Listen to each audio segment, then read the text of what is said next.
সেটা মোটামুটি আমরা জানি যে মোটামুটি ভালো একটা প্রশ্ন সংখ্যক প্রশ্ন আমাদের ফিজিওলজি থেকে আসে, তাই না? আপনারা যেহেতু এখানে রেসিডেন্সি এবং ডিপ্লোমা দুই গ্রুপে অনেক হয়তো আছেন। তো বেসিক্যালি যারা পরীক্ষা দিয়েছেন তারা হয়তো জানেন না, যারা নতুন করে আসছেন বা নতুন এবার পরীক্ষা দিবেন প্রথমবার, তার জন্য একটু বলি আমি যে আমাদের রেসিডেন্সি পরীক্ষায় যেহেতু 200 মার্ক, এই 200 মার্কের ভিতরে আমাদের মোটামুটি মোরলেস 30 to 40 নাম্বার থাকে হচ্ছে ফিজিওলজি থেকে, এটা 35 প্লাস মাইনাস পয়েন্ট। এর ভিতরে আমাদের জিআইটি ফিজিওলজি থেকে মোরলেস 4 থেকে 5টা প্রশ্ন থাকে, কম বেশি আর কি।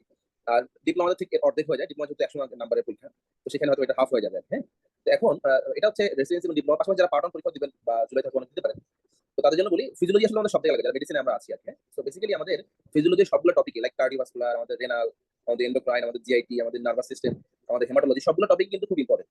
এর সবচেয়ে মজার বিষয় হচ্ছে আপনি যদি এই টপিকগুলো একটু ভালোভাবে বুঝে পড়তে পারেন, তাহলে মোটামুটি প্রত্যেকটা প্রশ্নেরই স্টেমগুলো আপনার কাছে সহজ হবে। রেসিডেন্সি এবং ডিপ্লোমা পরীক্ষার ক্ষেত্রে যেটা হয় যে আসলে টপিকটা সেম থাকে, বাট হয়তো বা স্টেম দুই একটা স্টেম আমাদের হয়তো বা অনেক সময় তারা চেঞ্জ করে দেয়। ঠিক আছে,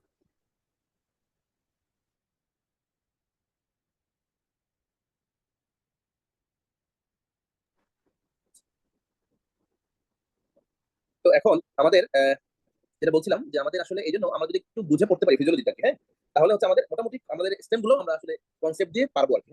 ফিজিওলজির পড়াটা মজাটা হচ্ছে আপনি যদি বুঝে পড়তে পারেন, আপনি যদি একটু ভালোভাবে কনসেপ্টটা ক্লিয়ার করতে পারেন, তাহলে আপনার জন্য মোটামুটি সবগুলো কোশ্চেনই আপনি কমন পেয়ে যাবেন আর কি। কিছু কিছু প্রশ্ন থাকে একটু হয়তো ক্রিটিক্যাল থাকে, সেগুলোকে অ্যানালাইসিস করতে হয়। তারপরেও নিয়ার আবার যতগুলো প্রশ্নই আপনি অ্যান্সার করবেন, মানে আপনি পরীক্ষায় পাবেন, তার সবগুলোই মোটামুটি 95% প্রশ্ন আপনার কাছে মোটামুটি কমন মনে হবে। হ্যাঁ, কারণ আপনি ওই টপিকগুলো পড়েছেন এবং ক্লাসগুলো পড়ানো হবে। তো এই জন্য একটু ভালোভাবে আপনারা একটু ক্লাসটা মনোযোগ দিয়ে করেন, ইনশাল্লাহ চেষ্টা করবো আমি যতটুকু পারি আপনাদের কনসেপ্ট ক্লিয়ার করার জন্য। আর কার যদি কোনো প্রশ্ন থাকে সেটা আপনারা ক্লাসে ফাঁকে একটু আনমিউট হয়ে প্রশ্ন করবে, এটা মিউট হয়ে যায়। হ্যাঁ, আর কোনো সমস্যা হলে আপনারা আমাদের যে চ্যাট বক্স সেটা বক্সেও জানাতে পারেন। ঠিক আছে, আচ্ছা আমরা শুরু করি জিআইটি ফিজিওলজিটা, এটা অনেক ইম্পর্টেন্ট এবং এখানে খুব বেশি টপিক তা না, খুব অল্প টপিক, কিন্তু এখান থেকে ভালো একটা প্রশ্ন সঙ্গে প্রশ্ন আপনি পাবেন পরীক্ষায়।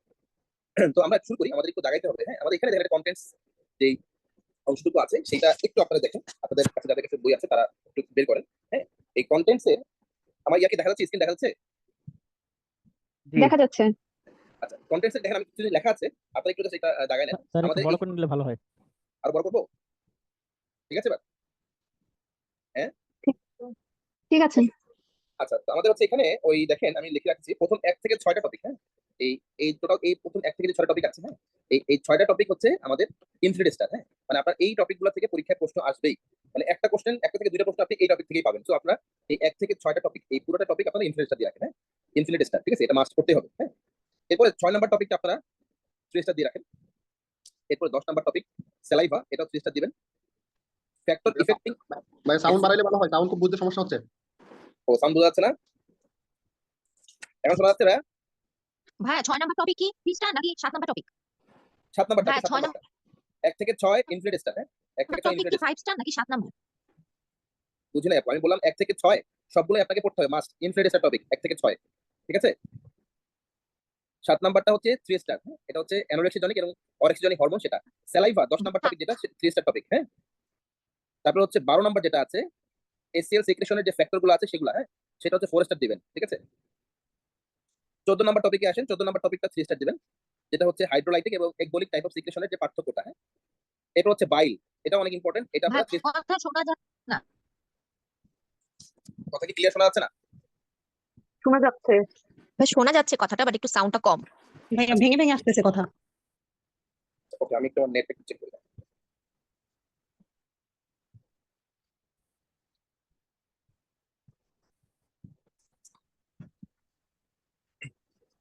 আচ্ছা, ঠিক আছে, এখন শোনা যাচ্ছে, একটু রেসপন্স করে। হ্যাঁ, শোনা যাচ্ছে।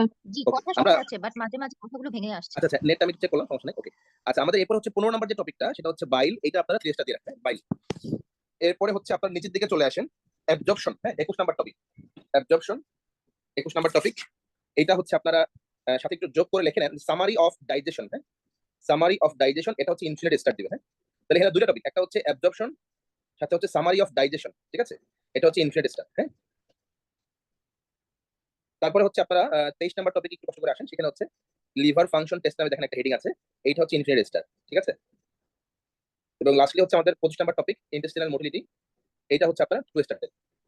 মোটামুটি আমাদের এই এই যতগুলো টপিক আছে এর ভিতরে এগুলো যদি আমরা একটু ভালোভাবে আমরা এমফাসাইজ দিয়ে পড়ি, তাহলে আমাদের জন্য আশা করি সবগুলো কোশ্চেনই আশা করি ইনশাআল্লাহ আমরা কমন পাবো ইনশাআল্লাহ। হ্যাঁ, আমরা একটু ডিটেইলসে চলে যাই, ভিতরে যাই। হ্যাঁ? আচ্ছা, আমি যেটা বলেছিলাম যে 1 থেকে 6 এই টপিকগুলোর ভিতরে সবগুলো ইম্পর্টেন্ট, সবগুলো ইনফ্লুয়েন্স তাই না? এর ভিতরে যে গার্ড হরমোন আছে এখানে দেখেন একটা বক্স আছে, যারা আপনারা ডেভিশন করেছেন দেখবেন যে এই বক্সটা আছে, মানে গ্যাস্ট্রোইন্টেস্টাইনাল বা জিআইটি তে। এই বক্সটা সবাই ইনফ্লুয়েন্সটা দিয়ে রাখেন, ইনফ্লুয়েন্সটা। হ্যাঁ, এই বক্সটা থেকে মোটামুটি সবগুলো প্রশ্ন বা এই টপিক থেকেই মোটামুটি আর ম্যাক্সিমাম প্রশ্ন চলে আসে, এবং এই বক্সটা যদি আমরা খুব ভালোভাবে পড়তে পারি তাহলে আমাদের জন্য মোটামুটি চ্যাপ্টারের মোটামুটি 50 to 60% পড়া অলমোস্ট কভার হয়ে যাবে। হ্যাঁ, আমরা একটু এখানে আসি। হ্যাঁ, আচ্ছা, এটা ছবি আমরা আঁকি। হ্যাঁ, আচ্ছা, আমরা যদি চিন্তা করি নরমালি একটু আমরা বুঝি, তারপর আমরা ওখানে যাবো। হ্যাঁ, যে নরমালি আমাদের যে স্ট্রাকচার আছে সেটা আমরা জানি যে সেটা কি, সেটা হচ্ছে এটা হচ্ছে আমাদের স্টোমাক। স্টোমাকের সাথে হচ্ছে আমাদের এখানে আছে প্যানক্রিয়াস। হ্যাঁ, এখানে হচ্ছে আমাদের লিভার। লিভারের এখানে আমাদের গলব্লাডার আছে, এবং গলব্লাডার থেকে আমাদের জানি সিস্টিক ডাক্ট বের হয়। এখান থেকে আমাদের হেপাটিক ডাক্ট, আর মিলে দুটো মিলে আমাদের কমন বাইল ডাক্ট যেটাকে আমরা বলি সেটা বের হয়, এবং সেটা এখানে এসে সেকেন্ড পার্ট অফ ডিউডেনাম যেটা আছে সেখানে এসে ওপেন হয়, তাই না? এটা মোটামুটি আমরা সবাই জানি, এই বেসিক অ্যানাটমি আমার সবার জানা আছে। এবং এই প্যানক্রিয়াস থেকে যে ডাক্টটা আসে সেটা আমরা বলি মেইন প্যানক্রিয়াটিক ডাক্ট, যেটা সেটার সাথে কম্বাইন হয় একসাথে, এবং এখানে যেই ডাক্টটা আছে এই ডাক্টের যে ওপেনিংটা আছে সেটাকে আমরা বলি স্ফিংক্টার অফ ওডি। ঠিক আছে? আচ্ছা, এটা হচ্ছে নরমাল অ্যানাটমি। এখন এখানে ঘটনা যেটা হয়, আমাদের এখানে কতগুলো হরমোনের নাম আমরা একটু জানবো। হ্যাঁ, প্রথম হরমোনটা হচ্ছে আমাদের গ্যাস্ট্রিন। গ্যাস্ট্রিন নামটা শুনে মোটামুটি আমাদের সবারই মোটামুটি একটা মাথায় আসে যে আসলে এটা হয়তো গ্যাস্ট্রিক সম্পর্কিত কিছু একটা। হ্যাঁ, এটা মূলত আমাদের স্টোমাক থেকে রিলিজ হয়। ঠিক আছে, নাম্বার 1, এটা আমাদের স্টোমাক থেকে রিলিজ হয়। আসলে এটা আসলে কাজটা কি? এটা যেহেতু বললো যে গ্যাস্ট্রিন আলটিমেটলি গ্যাস্ট্রিক কিছু জিনিস বা গ্যাস্ট্রিক জুস নামক একটা জুস সে রিলিজ করে। ঠিক আছে, এবং এই জুসটার ভিতরে এই জুসের সাথে কি রিলিজ হয়, আর এটা হচ্ছে আমাদের এসসিএল। তার মানে কি হলো, আমাদের গ্যাস্ট্রিন যে হরমোনটা আছে এই হরমোনটা হচ্ছে আমাদের গ্যাস্ট্রিক বা আমাদের স্টোমাক রিলেটেড, যে কি করে গ্যাস্ট্রিক জুস রিলিজ করতে সাহায্য করে, এবং পাশাপাশি সে কি করে আমাদের এসসিএল বা হাইড্রোক্লোরিক অ্যাসিড যে অ্যাসিডটা আছে সেটা রিলিজ করতে সাহায্য করে। এটা নাম্বার 1 কথা। নাম্বার 2 হচ্ছে আমাদের এই গ্যাস্ট্রিন হরমোনটা আমাদের এই যে স্টোমাক আছে স্টোমাকের গ্রোথ, এটা ডেভেলপমেন্ট এবং এর পাশাপাশি অন্যান্য ফাংশনগুলো মডুলেট বা কন্ট্রোল করে হচ্ছে আমাদের গ্যাস্ট্রিন হরমোনটা। তাহলে আমরা দ্বিতীয় কি বললাম যে আমাদের প্রথম যেটা বললাম সেটা গ্যাস্ট্রিক জুস রিলিজ করতে সাহায্য করে, এবং পাশাপাশি আমাদের এসসিএল বা হাইড্রোক্লোরিক অ্যাসিড রিলিজ করতে সাহায্য করে। নাম্বার 3 হচ্ছে আমাদের গ্যাস্ট্রিক বা আমাদের স্টোমাকের ডেভেলপমেন্ট, এটা অন্যান্য যে ফাংশনগুলো আছে এগুলোকেও সে কন্ট্রোল করে। আচ্ছা, এখন আমরা যদি সহজভাবে বলি যে আমাদের গ্যাস্ট্রিনটা যখন স্টিমুলেটেড হয় তখন আমাদের কি হয়, আমাদের এসিএল অ্যাসিডটা সিক্রেট করে, এবং এসিএল অ্যাসিডটা সিক্রেট করলে কি হয়, আমাদের যে খাবারটা এখানে আসে সেই অ্যাসিডটাকে আমরা বলি, যখন এখানে আসে তখন বলি অ্যাসিডিক কাইম। অ্যাসিডিক কাইমটা এখানে এসে তৈরি হয়, আমাদের যে খাবারটা এখানে আসলো সেই যখন এসিএল এর উপস্থিতিতে যখন সে সেমি ডাইজেস্ট হয়ে গেল তখন আমরা তাকে বলেছি অ্যাসিডিক কাইম, এবং এই খাবারটা আস্তে আস্তে আস্তে আস্তে করে সামনের দিকে প্রসিড হয়। আচ্ছা, এবং আরেকটা জিনিস বলি, আমরা যখন আমাদের এই খাবারটা চলে আসে একবার এই পাশে, আমরা আরেকটা জিনিস জানি যে আমাদের স্টোমাকের দুটো পার্ট আছে। এই উপরের পার্টটাকে আমরা বলি হচ্ছে ফান্ডাস, আর নিচের অংশ যেমন বলি হচ্ছে এন্ট্রাম বা পাইলোরাস পার্ট, এটা সেটা আমরা জানি মোটামুটি। তো এখন আমাদের যখন খাবারটা আস্তে আস্তে এদিক দিয়ে পাস হয়ে থাকে, তখন যখন এদিকে চলে আসে তখন আলটিমেটলি ডিউডেনামে প্রবেশ করে ফেলে। যখন সে ডিউডেনামে চলে আসে তখন কিন্তু খাবারটা আর অ্যাসিডিক থাকা যাবে না। তখন খাবারটাকে অ্যাসিডি রাখা যাবে নাকি অ্যাসিডি থাকবে, কোনটা? অ্যাসিডি রাখা যাবে খাবারটাকে? না, তো আমাদের না। তখন না। যেটা হয়, যখন আমাদের এখানে আরেকজন বসে আছে সে হচ্ছে কি, তার নাম হচ্ছে প্যানক্রিয়াস।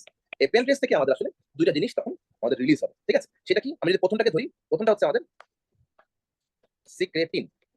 সিক্রেটিন, হ্যাঁ, নামটা একটু ভালো খেয়াল রাখেন। সিক্রেটিন শুনে মনে হচ্ছে কোনো একটা জিনিস সিক্রেশন করবে বা কোনো একটা জিনিস সিক্রেট করতে হেল্প করবে। হ্যাঁ, তো আমাদের যেহেতু খাবারটা হচ্ছে আমাদের এই অ্যাসিডিক খাবার, অ্যাসিডিক কাইম যে খাবারটা, এই খাবারটা যখন এদিকে চলে আসছে সেকেন্ড পার্ট অফ ডিউডেনাম চলে আসছে, তখন এটাকে আমাকে কনভার্ট করতে হবে, এটাকে আমাকে নিউট্রালাইজ করতে হবে। এই নিউট্রালাইজের সবচেয়ে বড় যে কাজটা করে সেটা হচ্ছে আমাদের সিক্রেটিন। এই সিক্রেটিনটা কি করে, সে হচ্ছে বাইকার্বনেট রিলিজ করতে সাহায্য করে। তাহলে আবার একটু বলি যে খাবারটা আমার স্টোমাকে আসলো, আসার পরে খাবারটা আস্তে আস্তে করে যখন স্টোমাকে চলে আসার পর যখন সে চলে আসলো তখন আমাদের কি হলো, আমাদের গ্যাস্ট্রিন হরমোনটা সিক্রেট হলো।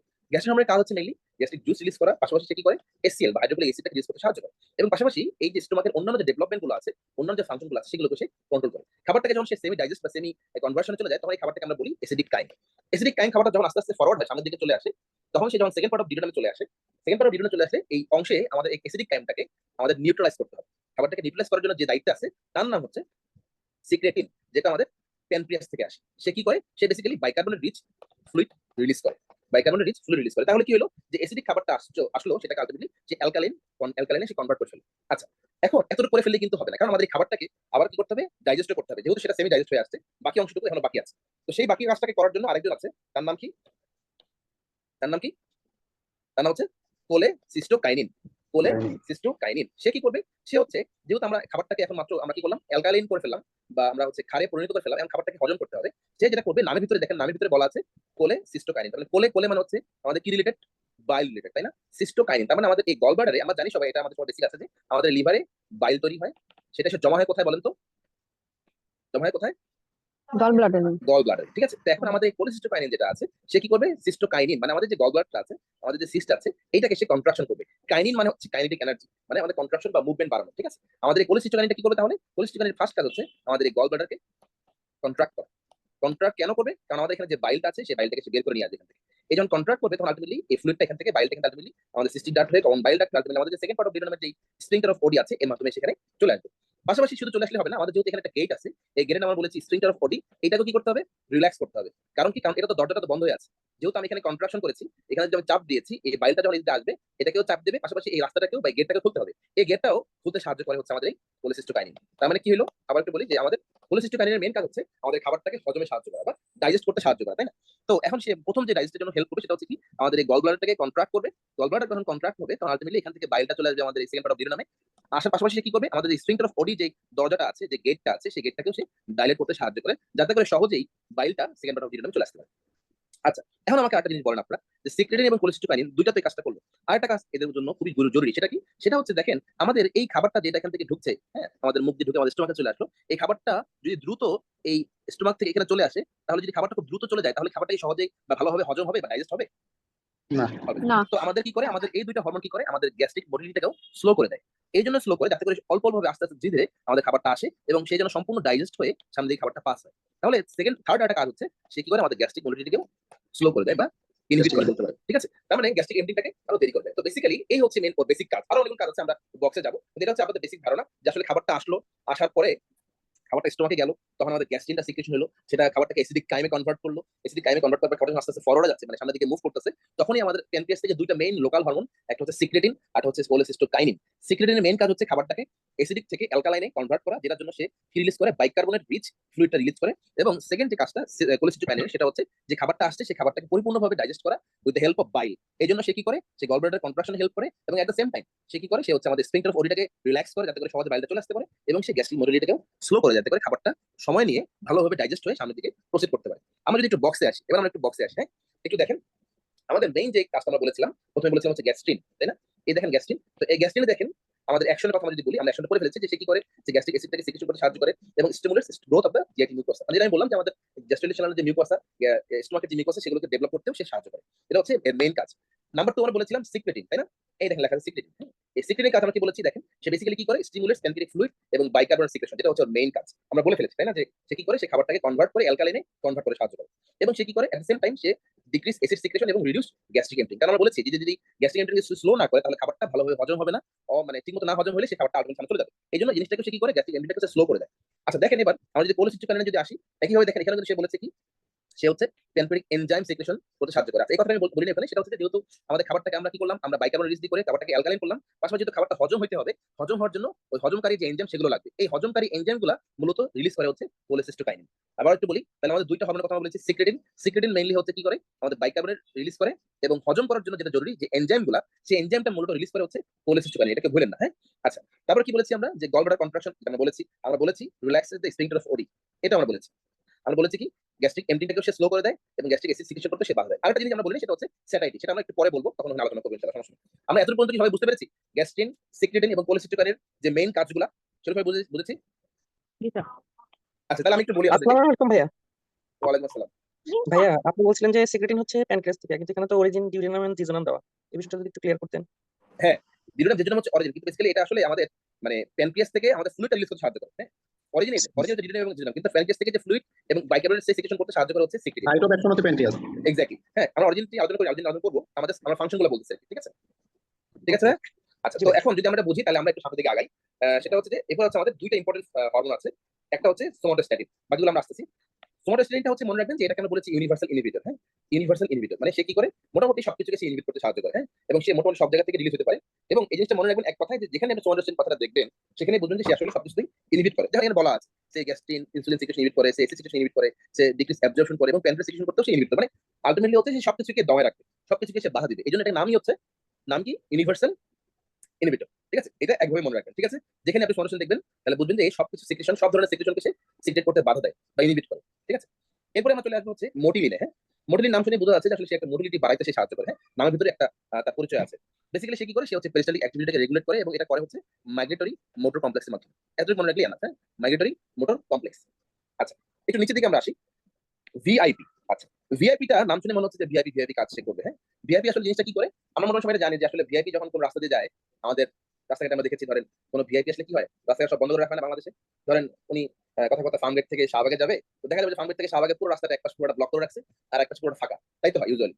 তো বেসিক্যালি ভিআইপি হচ্ছে যেই হরমোনটা, সেটা আসলে কি করে, সে হচ্ছে আমাদের ভ্যাসো ডাইলেশন করে, তার একটা ভ্যাসো ডাইলেশন এফেক্ট আছে। তাহলে ভ্যাসো ডাইলেশন হওয়ার জন্য কি লাগবে, আমাদের ভ্যাসেলের যে মাসলগুলা, সেই মাসলগুলো কি করতে হবে, রিল্যাক্স করতে হবে নাকি কন্ট্রাকশন করতে হবে? রিল্যাক্স করতে হবে, ঠিক আছে? রিল্যাক্স করতে হবে, ঠিক আছে? সো বেসিক্যালি সে আসলে ভেসেলের যে স্মুথ মাসল গুলো আছে সেগুলোকে রিল্যাক্স করে এবং তার ভেসেলাইজেশন অ্যাকশন আছে এবং সে কি করে ওয়াটার এবং ইলেক্ট্রোলাইটকে সেকশন করতে সাহায্য করে। তো নামটা শুনে বুঝবেন যে ভিআইপি সে কি করবে, সে হচ্ছে বেসিক্যালি আমাদের ভেসেলের মধ্যে যে স্মুথ মাসল গুলো আছে সেগুলোকে রিল্যাক্স করে, যার কারণে আমাদের ভেসেলাইজেশন একটা ইফেক্ট হয় এবং পাশাপাশি ওয়াটার এবং আমাদের যে ইলেক্ট্রোলাইট গুলো আছে সেগুলোকে সেকশন করতে সাহায্য করে। আচ্ছা, এরপরে আমরা যদি আসি ঘ্রেলিনে, ঘ্রেলিনের নামের ভিতরে দেখেন একটা হাঙ্গার হাঙ্গার ভাব আছে, মানে সে আসলে খাওয়া দাওয়া করতে ভালোবাসে, হ্যাঁ? খাওয়া দাওয়া করাইতে চায়, হ্যাঁ, খাওয়ার উপক্রম তৈরি করে, ঠিক আছে? হাংরি হাংরি একটা ভাব আছে, তাই না? তো বেসিক্যালি হ্যাঁ, এই হরমোনটা হচ্ছে যে হরমোনটা কি করে স্টিমুলেট অ্যাপেটাইট, হ্যাঁ, শুধু খাই খাই খাওয়ার জন্য সে স্টিমুলেশন দিবে এবং সে কি করবে এসিড সিক্রেশনে সাহায্য করে এবং এসিড সিক্রেশন পাশাপাশি কি করে গ্যাস্ট্রিক এমপ্টিং করতে সাহায্য করে, সে পেট খালি করতে সাহায্য করে, কারণ পেট খালি না করলে তো আপনার খিদা খিদা লাগবে না, তাই না? যদি আপনার পেট ভরা থাকে তাহলে তো আপনার খাইতে ইচ্ছে করবে না। বেসিক্যালি সে কি করে, সে হচ্ছে আমাদের যে হাঙ্গার সেন্টার আছে সেই হাঙ্গার সেন্টারকে অ্যাক্টিভেট করে এবং এর মাধ্যমে স্টিমুলেশন করে অফ অ্যাপেটাইট, ঠিক আছে? আরো কয়েকটা হরমোন আছে যারা স্টিমুলেশন করে অ্যাপেটাইট, সেটা আমরা একটু পরে পড়বো, সেখানে আমরা ডিটেইলস পড়বো। জাস্ট এখানে জাস্ট নামটা একটু মনে রাখেন, নামটা হচ্ছে ঘ্রেলিন। নামের ভিতরেই হাংরি হাংরি একটা ভাব আছে কিন্তু, বুঝতে পারছেন? আচ্ছা, তাহলে আমাদের বাদ আছে কোনটা কোনটা? বাদ আছে হচ্ছে দুইটা, একটা হচ্ছে জিআইপি, একটা হচ্ছে জিএলপি-1। জিআইপি এবং জিএলপি-1টা হচ্ছে কাছাকাছি ধরনের, এই জন্য একসাথে আমরা বলি। গ্যাস্ট্রিক ইনহিবিটরি পেপটাইড, একটা হচ্ছে গ্লুকাগন লাইক পেপটাইড 1। এই দুটো হরমোন, আচ্ছা নরমালি আমরা কি হয়, নরমালি হচ্ছে যখন আমরা খাই, খাওয়া দাওয়া করি, হ্যাঁ, খাওয়া দাওয়া করলে আমাদের ব্লাডে যখন গ্লুকোজ যায় তখন আমাদের ব্লাডে আরেকটা হরমোনের লেভেল বেড়ে যায়, সেটা কি বলেন তো? খাওয়া দাওয়া করলে ইনসুলিন। ইনসুলিন, এক্স্যাক্টলি ইনসুলিন, হ্যাঁ। তো এটাকে আমরা কি কি ইফেক্ট বলি বলেন তো? এটাকে আমরা বলি ইনক্রিটিং ইফেক্ট, এটা লেখা রাখতে পারেন, হ্যাঁ, ইনক্রিটিং ইফেক্ট। এই যে খাবারের জন্য যে আমাদের যে ইনসুলিনটা রিলিজ হইলো, হ্যাঁ, এটা নরমাল একটা ইফেক্ট। আপনি যখনই ধরেন ভাত খাইতে বসছেন, আপনি রুটি খাচ্ছেন, আপনি কোনো একটা জিনিস খাচ্ছেন, সঙ্গে সঙ্গে আমাদের ব্লাডে গ্লুকোজ লেভেল ঠাস করে বেড়ে যায়, হ্যাঁ। তো গ্লুকোজ লেভেল বাড়লেই তো আসলে আমাদের একে কমানোর জন্য আরেকজন দৌড়ায় চলে আসবে এবং এই যে চলে আসাটা সেটা হচ্ছে ইনসুলিন এটা করে, হ্যাঁ। ইনসুলিন ঠুস করে চলে আসে ব্লাডে এবং এই ইফেক্টটাকে বলা হয় ইনক্রিটিং ইফেক্ট, হ্যাঁ। তো আমাদের এই জিআইপি এবং জিএলপি-1, হ্যাঁ, এই দুইটা হরমোনের একটা ইম্পর্টেন্ট কাজ হচ্ছে তারা কি করে স্টিমুলেশন অফ ইনসুলিন রিলিজ, হ্যাঁ। এই দুইটা খুব ভালো মানে একটা ফ্যাক্টর ফর রিলিজ অফ। আপনারা যারা কথা বলবেন না তারা একটু কষ্ট করে আবার মিউট হয়ে যাবেন, হ্যাঁ। কোনো প্রশ্ন থাকলে আপনারা আনমিউট করবেন, না হলে আবার নয়েজ হলে অনেক ডিস্টার্ব হয়, ঠিক আছে? আচ্ছা, তো যেটা বলছিলাম যে যখনই এই দুইটা হরমোন আসে তখনই তারা কি করে ইনসুলিন রিলিজ করতে সাহায্য করে, ইনসুলিন রিলিজ করতে সাহায্য করে, এটা খুব ইম্পর্টেন্ট একটা তাদের ফাংশন। এবং পাশাপাশি সে কি করে, সে হচ্ছে এসিড সিক্রেশন করতে সে বাধা দেয় এবং গ্যাস্ট্রিক এমপ্টিংটাকেও ইনহিবিট করে। মানে সহজ কথা হচ্ছে যে আমাদের খাবারটাকে একটু স্লোলি সে পাস করে, মোটিলিটিকে সে স্লো করে দেয়। তো এটা বলতেছিলাম এই কারণে যে আসলে আমাদের এই দুইটা হরমোন খুব বেশি ইম্পর্টেন্ট হচ্ছে যারা ডায়াবেটিস তাদের জন্য, হ্যাঁ। ডায়াবেটিস আমরা জানি ডায়াবেটিস আসলে ইনসুলিন আসলে রেজিস্ট্যান্স তৈরি হয়, টাইপ 2 ডায়াবেটিস ইনসুলিন রেজিস্ট্যান্স তৈরি হয়, ইনসুলিন ঠিকমতো কাজ করতে পারে না। তো যার কারণে যেটা হয় যে তাদেরকে আমরা এমন কিছু ওষুধ দেই যে ওষুধগুলা এই দুইটা হরমোনকে যারা ভাঙে তাদেরকে ইনহিবিট করে। তো জিআইপি যে হরমোনটা আছে তাকে ভাঙে একটা এনজাইম, তার নাম হচ্ছে ডিপিপি-4 এনজাইম, হ্যাঁ। আমরা হয়তো অনেকে নাম জানেন, যেমন লিনাগ্লিপটিন, সিটাগ্লিপিন, নাম শুনছেন না এই ওষুধগুলো? এই ওষুধগুলো কি ধরনের ওষুধ? এরা হচ্ছে ডিপিপি-4 এনজাইম ইনহিবিটর, হ্যাঁ। এই এনজাইমটাকে ভেঙে ফেলে। এখন একটা ডায়াবেটিসের পেশেন্ট, তার এমনি ইনসুলিন হচ্ছে ঠিকমতো মানে ক্ষরণ হচ্ছে না, তার উপর যদি এই যে হরমোনটা আছে তাকে যদি সে আবার ওই এনজাইমটাকে ভেঙে ফেলে তাহলে তো আরো তার ইনসুলিন ক্ষরণ হবে না। তো আমরা কি ওষুধ আবিষ্কার করছি? ওষুধটা হচ্ছে কি করে এই এনজাইমটাকে ইনহিবিট করে ফেলে। এই এনজাইমটাকে ইনহিবিট করলে কি হবে? এটা সহজে ভাঙবে না। আর এটা যদি সহজে না ভাঙে তাহলে সে কি করবে? সে হচ্ছে আমাদের ইনসুলিন ক্ষরণ করতে একটু হইলেও হেল্প করবে। ভাই একটু এজন্য আরেকবার বলবেন। আচ্ছা, আমাদের নরমালি আমাদের ডায়াবেটিস পেশেন্টদের কি হয়, ইনসুলিন যেহেতু তাদের রেজিস্ট্যান্স ঠিকমতো কাজ করতে পারে না, আলটিমেটলি তাদেরকে আমরা কি করি, বাইরে থেকে ইনসুলিন দিই, মাঝে মাঝে ওষুধ দিই, প্রথমত আসলে তাদের ওষুধ দিই। তো ওষুধটা কেন দিই? আমাদের এই যে হরমোনটা আছে, হ্যাঁ, এই হরমোনটাকে ভাঙে একটা এনজাইম, তার নাম হচ্ছে ডিপিপি-4। এই ডিপিপি-4 কি করে? একে ভেঙে ফেলে। একে যদি ভেঙে ফেলে তাহলে এই কাজটা কি হবে বলেন তো? এই কাজটা কি হবে? ইনসুলিন রিলিজ হবে না। হবে না। হ্যাঁ। এখন হবে না। তো এখন আমরা চাই কি? আমরা চাই যে ডায়াবেটিস পেশেন্টের ইনসুলিন যেন রিলিজ হইতে সাহায্য হয় বা ইনসুলিন যেন ব্লাডে থাকে। তাহলে আমরা কি করছি? আমরা এই এনজাইমটাকে ইনহিবিট করে দিছি। একে বন্ধ করে দিছি। একে যদি বন্ধ করে দেই তাহলে এ আর একে ভাঙতে পারবে না। আর এ যদি না ভাঙে, এ যদি ইনট্যাক্ট থাকে তাহলে সে সহজে কি করবে? এই ইনসুলিন রিলিজ করতে সাহায্য করবে। এই কাজটা আমরা করি। আমরা লিনাগ্লিপটিন, সিটাগ্লিপটিন, ভিলডাগ্লিপটিন যেগুলো আছে, এই ওষুধগুলো কি করে? এই ওষুধটা আসলে এই ডিপিপি-4 ইনহিবিটর যেটা আছে, ডিপিপি-4 যে এনজাইমটা আছে তাকে সে ক্ষরণ করতে, তাকে কি করে? ইনহিবিট করে ফেলে। ঠিক আছে? ডিপিপি-4 এনজাইম, হ্যাঁ?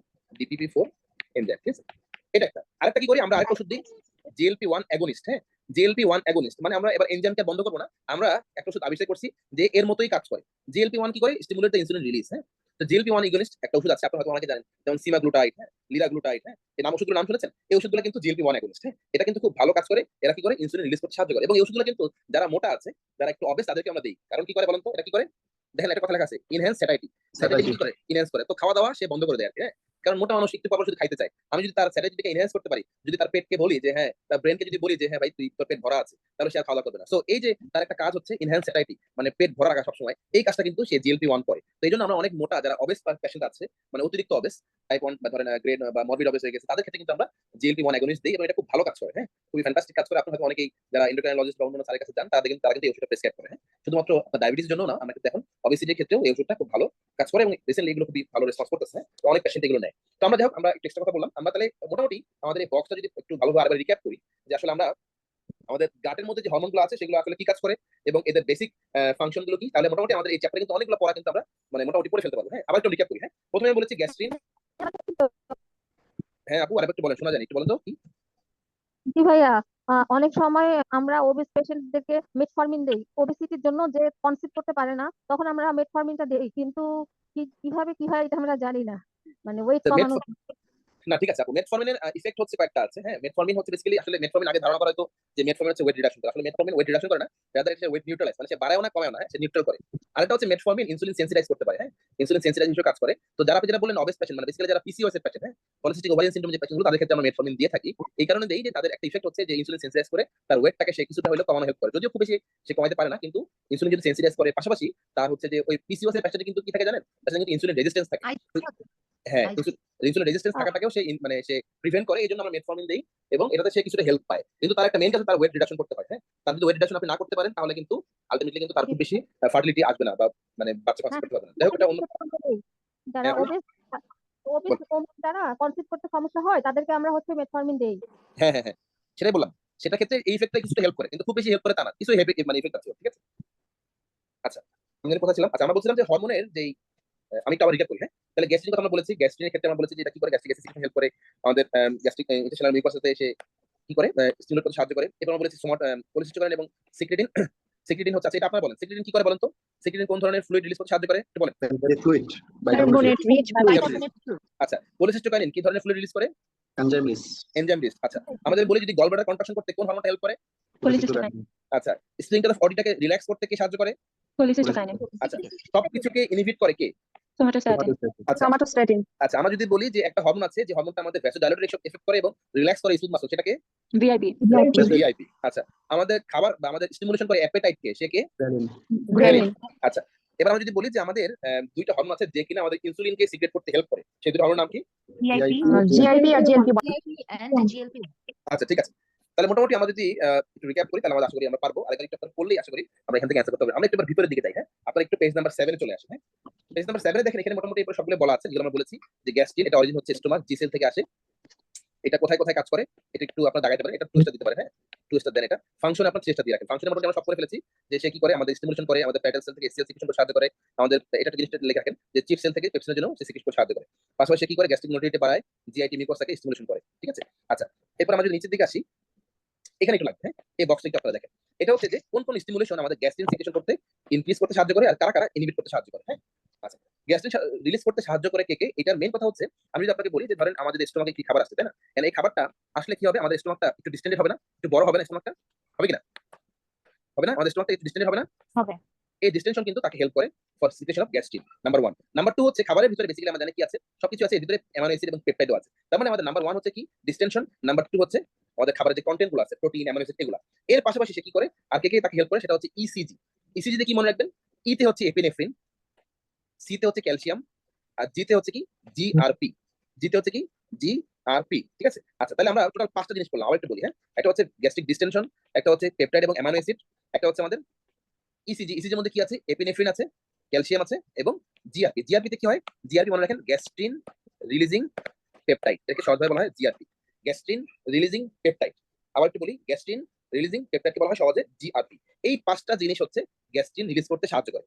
আবার একটু বললাম, এই 5টা জিনিস কি করে, গ্যাস্ট্রিন রিলিজ করতে সাহায্য করে। তার মানে যদি এর বাইরে যদি যাই আসুক না কেন, সবগুলো কি করে, ইনহিবিট করে, সহজভাবে মনে রাখবেন। তাহলে আমরা 5টা কি কি বললাম, নাম্বার 1 হচ্ছে ডিস্টেনশন, নাম্বার 2 হচ্ছে পেপটাইড এবং অ্যামাইনো অ্যাসিড, নাম্বার 3 হচ্ছে এপিনেফ্রিন, নাম্বার 4 হচ্ছে ক্যালসিয়াম, নাম্বার 5 হচ্ছে জিআরপি, যেটা আমরা বলি গ্যাস্ট্রিন রিলিজিং পেপটাইড। আচ্ছা, একটা জিনিস আপনাকে একটু দেখাই, আপনাদেরকে সেটা একটু দেখাই, এখানে একটু আপনারা আসেন।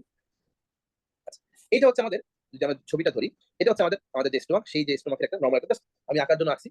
সেটা দেখেন, এখানে আমাদের আমি বলেছিলাম যে আমাদের কতগুলো সেল আছে। এই যে সেলটা, তার নাম হচ্ছে প্যারাইটাল সেল, এর নাম হচ্ছে চিপ সেল, এখানে জি সেল থাকে, এখানে মিউকাস সেল থাকে। হ্যাঁ, এখন এই প্যারাইটাল সেল থেকে কি কি রিলিজ হয়, বেসিক্যালি একটা হচ্ছে এসিএল, আর আইএফ থেকে কি হয় বলেন তো,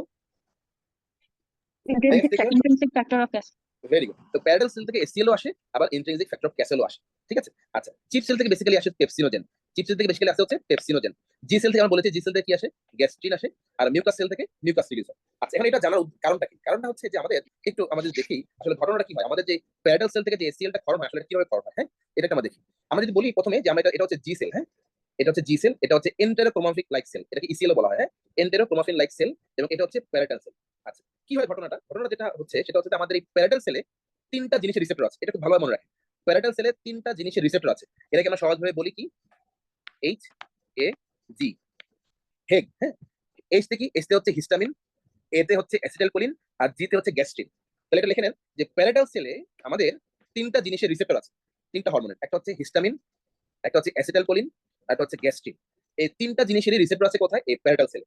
ঠিক আছে? আচ্ছা, এবার আমরা একটু এখানে আসি। আমাদের যে জি সেলটা আছে, এই জি সেল থেকে আমরা কি বলেছি? গ্যাস্ট্রিন রিলিজ হয়, এটা আমরা সবাই জানি। এই জি সেল থেকে গ্যাস্ট্রিন রিলিজ হয়। এই গ্যাস্ট্রিনটা কি করে? এই যখন একে স্টিমুলেশন দেয়, এখান থেকে আবার কি রিলিজ হয়? হিস্টামিন রিলিজ হয়। এই হিস্টামিনটা যখন আবার এখানে আসে, যে আমরা জানি যে এখানে কি আছে? হিস্টামিনের একটা রিসেপ্টর আছে। এই হিস্টামিনটা একে স্টিমুলেশন দিলে এখান থেকে কি বের হবে? এখান থেকে এসিএল বের হবে। তাহলে দেখেন এসিএল বের হচ্ছে কয় ভাবে? একটা হচ্ছে আমাদের এই গ্যাস্ট্রিন রিলিজ হলো, এ একে স্টিমুলেশন দিল, এখান থেকে আবার কি হলো? এখানে আসলো, এখানে কি আছে? হিস্টামিনের রিসেপ্টর আছে, এ কি করলো? স্টিমুলেশন দিয়ে এসিএল বের করলো। আবার এই জি সেল নিজে থেকে যখন গ্যাস্ট্রিন রিলিজ করে, এই গ্যাস্ট্রিনও কিন্তু কি আছে? আমাদের এখানে রিসেপ্টর আছে। তাহলে গ্যাস্ট্রিন দেখেন দুই ভাবে আমাদের এসি রিলিজ করতে সাহায্য করে। দুই ভাবে, একভাবে কিভাবে? গ্যাস্ট্রিন রিলিজ হচ্ছে, সে একে স্টিমুলেশন দিচ্ছে, এ আবার একে স্টিমুলেশন দিচ্ছে, আলটিমেটলি এসি রিলিজ হচ্ছে। আবার দেখেন এখানে যেহেতু গ্যাস্ট্রিনেরও রিসেপ্টর আছে, এ কি করছে? ডাইরেক্টলি গিয়েও একে স্টিমুলেশন দিচ্ছে, যার কারণে সেখান থেকেও কিন্তু আবার এসি রিলিজ হচ্ছে। আর এই অ্যাসিটাইলকোলিনটা কোথা থেকে আসছে আমরা জানি, যে আমাদের যে ভ্যাগাস নার্ভ আছে, সেই ভ্যাগাস নার্ভ এন্ডিং থেকে অ্যাসিটাইলকোলিন রিলিজ হয়ে সেও কিন্তু একে স্টিমুলেশন দিচ্ছে। আলটিমেটলি এই অ্যাসিটাইলকোলিন কিন্তু কি করছে? এসিএল সিক্রেশন করতে সাহায্য করে। তাহলে আবার একটু রিক্যাপ করি, এটা আপনাদের বোঝার জন্য দরকার আছে যে আমাদের যে এসিএলটা যে ক্ষরণ হয়, এসিএলটা ক্ষরণ কিভাবে হয়? মেইনলি তিনটা ভাবে হয়, মানে তিনটা রিসেপ্টরের মাধ্যমে। একটা হচ্ছে গ্যাস্ট্রিন, একটা হচ্ছে হিস্টামিন, একটা হচ্ছে অ্যাসিটাইলকোলিন, যেটা আমরা সহজে বলি এইচএজি বা হেগ, যেভাবে মনে রাখতে পারেন। তো এখন কিভাবে হচ্ছে? প্রথমে হচ্ছে আমরা যদি ধরি যে গ্যাস্ট্রিন, গ্যাস্ট্রিনটা আসতেছে জি সেল থেকে, এটা এখান থেকে এসে একে স্টিমুলেশন দেয়, এখান থেকে আবার কি রিলিজ হচ্ছে? হিস্টামিন রিলিজ হচ্ছে। এই হিস্টামিন ডাইরেক্টলি গিয়ে কি করতেছে? এর সাথে বাইন্ড করছে, বাইন্ড করলে এখান থেকে এসিএলটা বের হচ্ছে, নাম্বার 1। নাম্বার 2 কি, জি সেল থেকে যেহেতু গ্যাস্ট্রিন রিলিজ হচ্ছে, এর নিজের থেকে গিয়ে এর সাথে বাইন্ড করতে পারে, কারণ এখানেও গ্যাস্ট্রিনের রিসেপ্টর আছে। সো এইভাবে কিন্তু আমার এসিএল রিলিজ হতে পারে। নাম্বার 3 হচ্ছে আমাদের যে অ্যাসিটাইলকোলিন যে রিসেপ্টরটা আছে, যেহেতু ভ্যাগাস নার্ভ থেকে অ্যাসিটাইলকোলিন আসতেছে, সেও কিন্তু আমাকে কি করছে? আমাদের এসিএল রিলিজ করতে সাহায্য করছে। ঠিক আছে? এতটুকু সবাই বুঝতে পেরেছেন কিভাবে প্যারাটাল সেল থেকে এসিএল ফর্ম হচ্ছে? ওকে, ক্লিয়ার? জি ভাইয়া। আচ্ছা, এরপরে দেখেন আমাদের যে জি সেলটা আসে, এই জি সেল থেকে আসলে গ্যাস্ট্রিনটা কিভাবে আসে? এইটা যে আসে সেটা হচ্ছে এইখান থেকে। এখানে যে নার্ভ আছে সেটা কিন্তু ভ্যাগাস নার্ভ। এই যে নার্ভটা ছবি আঁকছি, এটাও কিন্তু ভ্যাগাস নার্ভ। কিন্তু এই ভ্যাগাস নার্ভ থেকে কিন্তু অ্যাসিটাইলকোলিন বের হয় না। এই ভ্যাগাস নার্ভ থেকে কি বের হয়? এই যেটা বলেছিলাম জিআরপি। এই জিআরপিটার নাম কি বলেছি? Gastrin releasing peptide. So ultimately এটা মনে রাখতে হবে যে আমাদের জি সেলটা আবার স্টিমুলেশন হয় কিভাবে? এই জিআরপি থ্রু ভ্যাগাস নার্ভ। তো আমরা যদি কয়েকটা জিনিস এখানে করেছি, একটু ছবিটা আবার একটু দেখি। আমাদের এটা হচ্ছে মেইন ছবি, এই ছবিটা আপনারা একটু দেখে নিতে পারেন, তাহলে আপনাদের জন্য সুবিধা হবে। যে আমাদের এখানে প্যারাটাল আছে, এই প্যারাটাল সেলটা হচ্ছে এসিএল এবং ইন্ট্রিনসিক ফ্যাক্টর ক্যাসেল রিলিজ করে। হ্যাঁ, তারপর আমাদের এখানে চিপ সেল আছে, যেখান থেকে পেপসিনোজেন হয়, রিলিজ হয়। আমাদের এখানে জি সেল আছে, যেখান থেকে গ্যাস রিলিজ হয়। আচ্ছা, যদি কোনো একটা মানুষের, আমি একটু এক্সট্রা কথা বলি, যদি প্যারাটাল সেল ফেইলার হয়, তাহলে তার কি কি সমস্যা হবে বলেন তো, একটু বুদ্ধি করে? Pernicious anemia. ইয়েস, তার মানে তার এসসিএল কিন্তু, এসসিএল এখান থেকে ক্ষরণ হবে না, এখান থেকে ইন্ট্রিনসিক ফ্যাক্টর অফ ক্যাসেল কিন্তু ক্ষরণ হবে না। আমরা জানি যে কি হয়, আমাদের এই হাইড্রোক্লোরিক অ্যাসিডটা কিন্তু খুব দরকার। এর জন্য দরকার বলেন তো? আমাদের যে ফেরিক ফর্ম আছে, এই ফেরিক ফর্ম থেকে যে ফেরাসে কনভার্ট হয়, তার একটা মেইন মানে মডুলেটর হচ্ছে আমাদের এসসিএল। আলটিমেটলি সে যদি ফেরাসে কনভার্ট না হতে পারে, তাহলে সে সহজে অ্যাবজর্ব হবে না। অ্যাবজর্ব না হলে আমাদের আয়রন ডেফিসিয়েন্সি অ্যানিমিয়া হবে। ঠিক আছে? আবার কি আছে? আমাদের যে ইন্ট্রিনসিক ফ্যাক্টর অফ ক্যাসেল আছে, এই ইন্ট্রিনসিক ফ্যাক্টর অফ ক্যাসেল কি করে? ভিটামিন বি12 কে ক্যারি করে। ইন্ট্রিনসিক ফ্যাক্টর অফ ক্যাসেল কি করে? ভিটামিন বি12 কে ক্যারি করে নিয়ে যায় টার্মিনাল পার্ট অফ আইলিয়াম পর্যন্ত। এখন যদি তার এটা ঠিকমতো কাজ না করে, সে যদি ফেইলার হয়ে যায়, তাহলে কিন্তু কি হবে? এটা ঠিকমতো কাজ করবে না, আলটিমেটলি নাই। আলটিমেটলি তার মেগালোব্লাস্টিক অ্যানিমিয়া, যেটা ভাইয়া বললেন যে পার্নিশিয়াস অ্যানিমিয়া হতে পারে। তাহলে দেখেন এই প্যারাটাল সেলের কত কাজ। যাদের পার্শিয়াল গ্যাস্ট্রেক্টমি আমরা করি, তাদের কিন্তু আমাদের প্যারাটাল সেল ফেল হওয়ার চান্স থাকে। তাদের কিন্তু আয়রন ডেফিসিয়েন্সি অ্যানিমিয়া বলেন, তাদের আমাদের এই মেগালোব্লাস্টিক অ্যানিমিয়া বলেন, দুইটাই হতে পারে। ঠিক আছে? আচ্ছা, তাহলে আমরা একটু যদি আবার একটু রিক্যাপ করি, আমাদের এখানে হচ্ছে প্যারাটাল সেল আছে, এখানে চিপ সেল, এখানে জি সেল। একটু নিচের দিকে যদি আমরা আসি, আমরা বলেছিলাম যে এসসিএল কিভাবে ক্ষরণ হয়, এসসিএল ক্ষরণের জন্য কারা কারা দায়ী। প্রথমে বলেছি জি সেল, জি সেল থেকে আমাদের ইসিএল, এই এন্টারফেরোন সেল লাগে একটা স্টিমুলেশন আছে, যেটা গ্যাস্ট্রিন থেকে আসে। এই হিস্টামিন ক্ষরণ করে, হিস্টামিন ডাইরেক্টলি বাইন্ড করে হচ্ছে রিসেপ্টরে গিয়ে, এটা একটা মাধ্যম। জি সেল থেকে যেহেতু ডাইরেক্টলি গ্যাস্ট্রিন আসে, সে নিজে গিয়ে বাইন্ড করতে পারে, তো সেখানে মাধ্যমে এসিএলটা ক্ষরণ হতে পারে। এবং এট দ্য সেম টাইম এসিএল কোলিনের যে রিসেপ্টরটা আছে, সেও কিন্তু স্টিমুলেশন হতে পারে ভ্যাগাস নার্ভের মাধ্যমে, এবং আলটিমেটলি এসিএলটাকে সে ক্ষরণ করতে পারে। আমরা একটা জিনিস বলেছি যে জি সেলটা কিভাবে স্টিমুলেশন হয়, সেটা হচ্ছে থ্রু ভ্যাগাস নার্ভ, এবং এটা কার মাধ্যমে হয়? সেটা হচ্ছে জিআরপি বা গ্যাস্ট্রিন রিলিজিং পেপটাইডের মাধ্যমে। ঠিক আছে? এখন আমরা যদি এই ছবিটাতে এখানে একটু আসি, যেটা আমরা দেখছিলাম যে আমাদের এখানে গ্যাস্ট্রিন সিক্রেশন করতে সাহায্য করে কে? আমরা বলেছি পাঁচটা জিনিস। ডিস্টেনশন, এটা অ্যামাইনো অ্যাসিড পেপটাইড, আমরা বলেছি এপিনেফ্রিন, ক্যালসিয়াম এবং জিআরপি। সো আমাদের এই পাঁচটা জিনিস হচ্ছে গ্যাস্ট্রিনকে সিক্রেশন করতে সাহায্য করে। এর বাইরে যা আছে সবগুলাই কি করে? ইনহিবিট করে। সবগুলাই কি করে? ইনহিবিট করে। ঠিক আছে? আশা করি গ্যাস্ট্রিন সম্বন্ধে আর কোনো ঝামেলা আপনাদের হবে না। এখন আপনারা একটু আমাকে এটার উত্তর দেন, এটা একটু উত্তর দেন। হ্যাঁ, যে আমাদের Gastric. Secretion is increased by, উত্তর দেখবেন না, না দেখে চেষ্টা করেন। উত্তর দেখে দেখে বললে তো আসলে খুব বেশি লাভ হবে না। হ্যাঁ, বলেন তো কি হবে? প্রথমটা কি হবে বলেন? প্রথমটা ফলস। প্রথমটা ফলস হবে কেন বলেন তো? এসিডিনটা ফলস। এসি থাকলে তো হাইড্রোক্লোরিক অ্যাসিড ইয়া করবে না, স্টিমুলেট করবে না। এক্স্যাক্টলি, মানে আমার তো অ্যাসিড লুমেনে আছে, তাহলে তো আসলে দরকার নেই। সো সেটা নিজে ইনহিবিট করবে। আচ্ছা, এরপর কি বলছে number B? Distension of the tension, এটা ট্রু। True. এটা ট্রু হবে। না, okay, fine. false. Increase secretion circulating level of secretin. Secretin, False. secretin হচ্ছে false. ঠিক আছে, আমরা বলেছি সিক্রেটিন উল্টা আরো ইনহিবিট করে, তাই না? আচ্ছা, এরপরে কি আছে? ভ্যাগোটমি। ভ্যাগোটমিটা মানে কি? Vagotomy করলে তো GRP রিলিজ হবে না। হবে না। Very good. আমি ভ্যাগাস নামকে কেটে দিছি। ভ্যাগাস নামটা যদি আমি তাহলে তো কেটে দিই GRP তাহলে তো আলটিমেটলি আমার জিআরপি আসবে না। আলটিমেটলি সে ইনহিবিট করবে। সো সেটা ইনক্রিজ করতে পারবে না। সো সেটাও false. Increase elevated circular level of epinephrine. এটা কি হবে? True. True. True. আচ্ছা, সবাই কি এটা উত্তরটা কি বুঝছেন কিনা? আমাদের এখানে কেউ কি আছেন যে ভাই আমি বুঝি নাই, আমাকে একটু আবার বলেন। জি ভাই আরেকবার একটু বলেন। ওকে, ফাইন। আচ্ছা, আমরা এখানে বলছিলাম যে গ্যাস্ট্রিন সিক্রেশনটা কিভাবে বাড়ায়, হ্যাঁ? কে বাড়ায়, তাই না? তো সহজভাবে আমরা একটু বলি। আমাদের এখানে টোটাল 5টা ফ্যাক্টর আছে। 5টা ফ্যাক্টর, হ্যাঁ? নাম্বার 1 হচ্ছে ডিস্টেনশন, হ্যাঁ? যখন আমাদের এই স্টোমাকটা ডিস্টেন্ডেড হয়, যখন সে মোটা হয়ে যায়, কারণ খাবারই আসলে সে মোটা হবে, তাই না? বড় হয়ে যাবে। তখন এই ডিস্টেনশনটাই গ্যাস্ট্রিনটাকে বা জি সেলটাকে স্টিমুলেশন দেয়। তখনই জি সেল থেকে কি আসে? এই গ্যাস্ট্রিনটা ক্ষরণ হয়। নাম্বার 1। নাম্বার 2 হচ্ছে খাবারের ভিতরে যে কম্পোনেন্ট গুলো আছে, লাইক পেপটাইড, অ্যামাইনো অ্যাসিড, সেগুলো কি করে? সেগুলো কিন্তু স্টিমুলেশন দেয় আমাদের জি সেল থেকে গ্যাস্ট্রিন রিলিজ হতে স্টিমুলেশন দেয়। নাম্বার 3 হচ্ছে এপিনেফ্রিন। এপিনেফ্রিন, এটা মনে রাখেন, এপিনেফ্রিন, হ্যাঁ? নাম্বার 4 হচ্ছে ক্যালসিয়াম। নাম্বার 5 হচ্ছে এই ভ্যাগাল ডিসচার্জ, যেটা কার মাধ্যমে হয়? জিআরপি। জিআরপি মানে হচ্ছে গ্যাস্ট্রিন রিলিজিং পেপটাইড। তো আমরা এটাকে সহজভাবে ইসিজি মনে রাখি। ইতে এপিনেফ্রিন, সিতে ক্যালসিয়াম, ডিতে জিআরপি। ঠিক আছে? তাহলে আমাদের এই 5টা ফ্যাক্টর কাজ করে হচ্ছে ইনক্রিজ গ্যাস্ট্রিক সিক্রেশন। এখন এই 5টা বাদে বাকি যাই থাকুক না কেন আপনি ফলস দিবেন। এবার আপনার কোশ্চেনে আসেন। কোশ্চেনে দেখেন। কোশ্চেনে দেখেন যে 5টা কোথায় কোথায় আছে।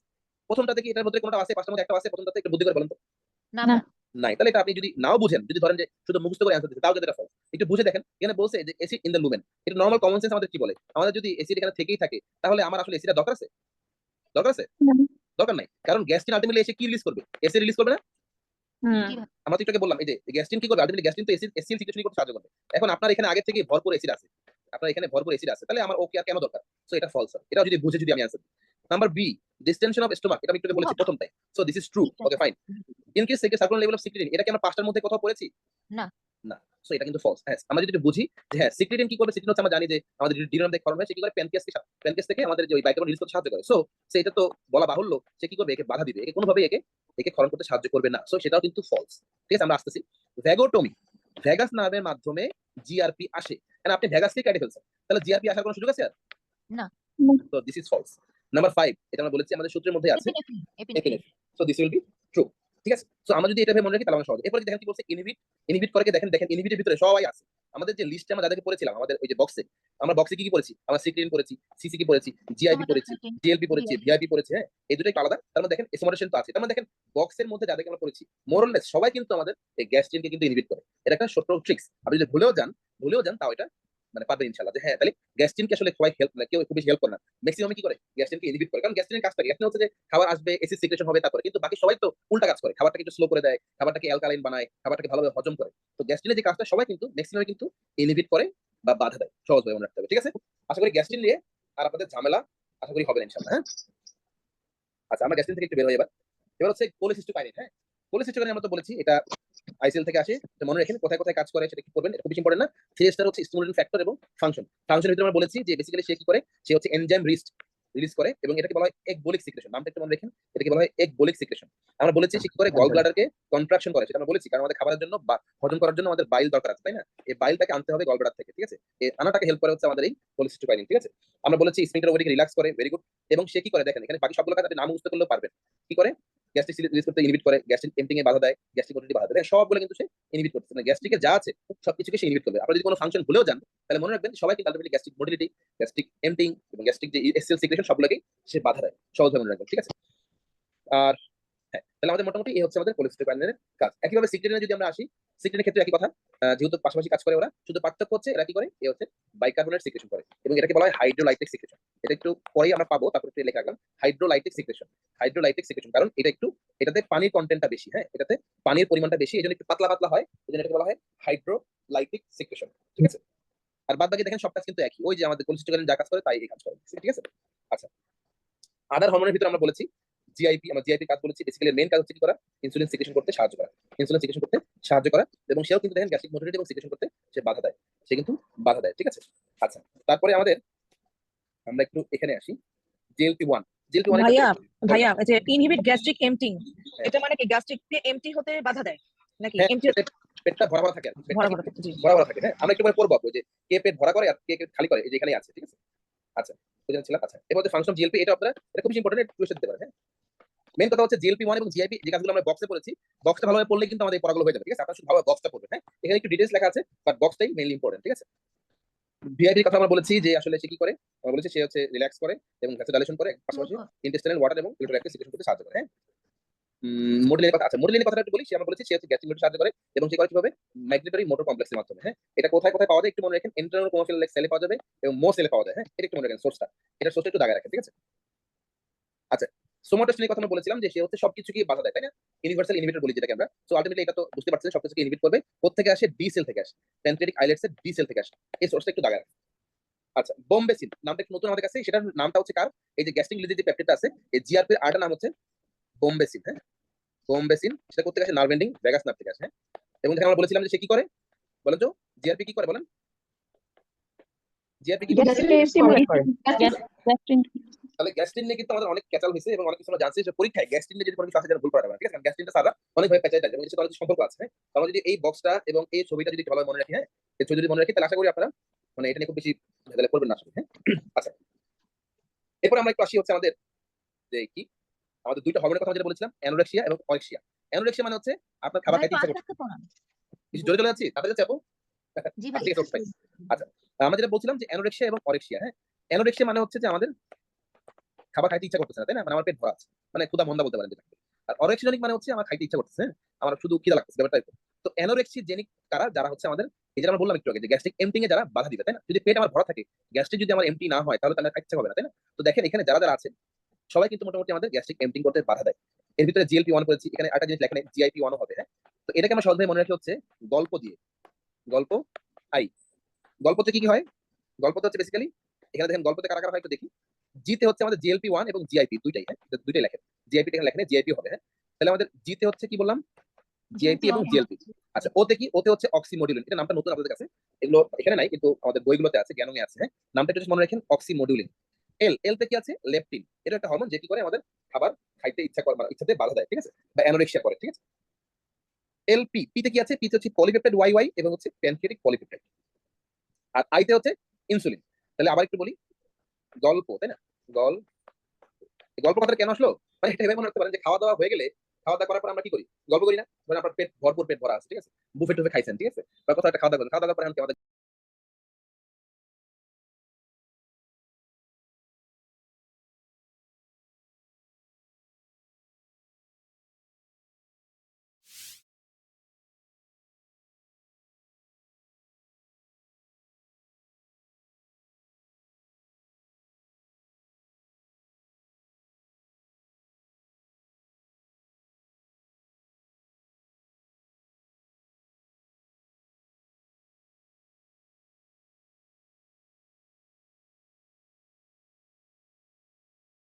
গল্প শুরু হয়ে যায়, তাই না? তো এই গল্পের ভিতরে কি কি আছে?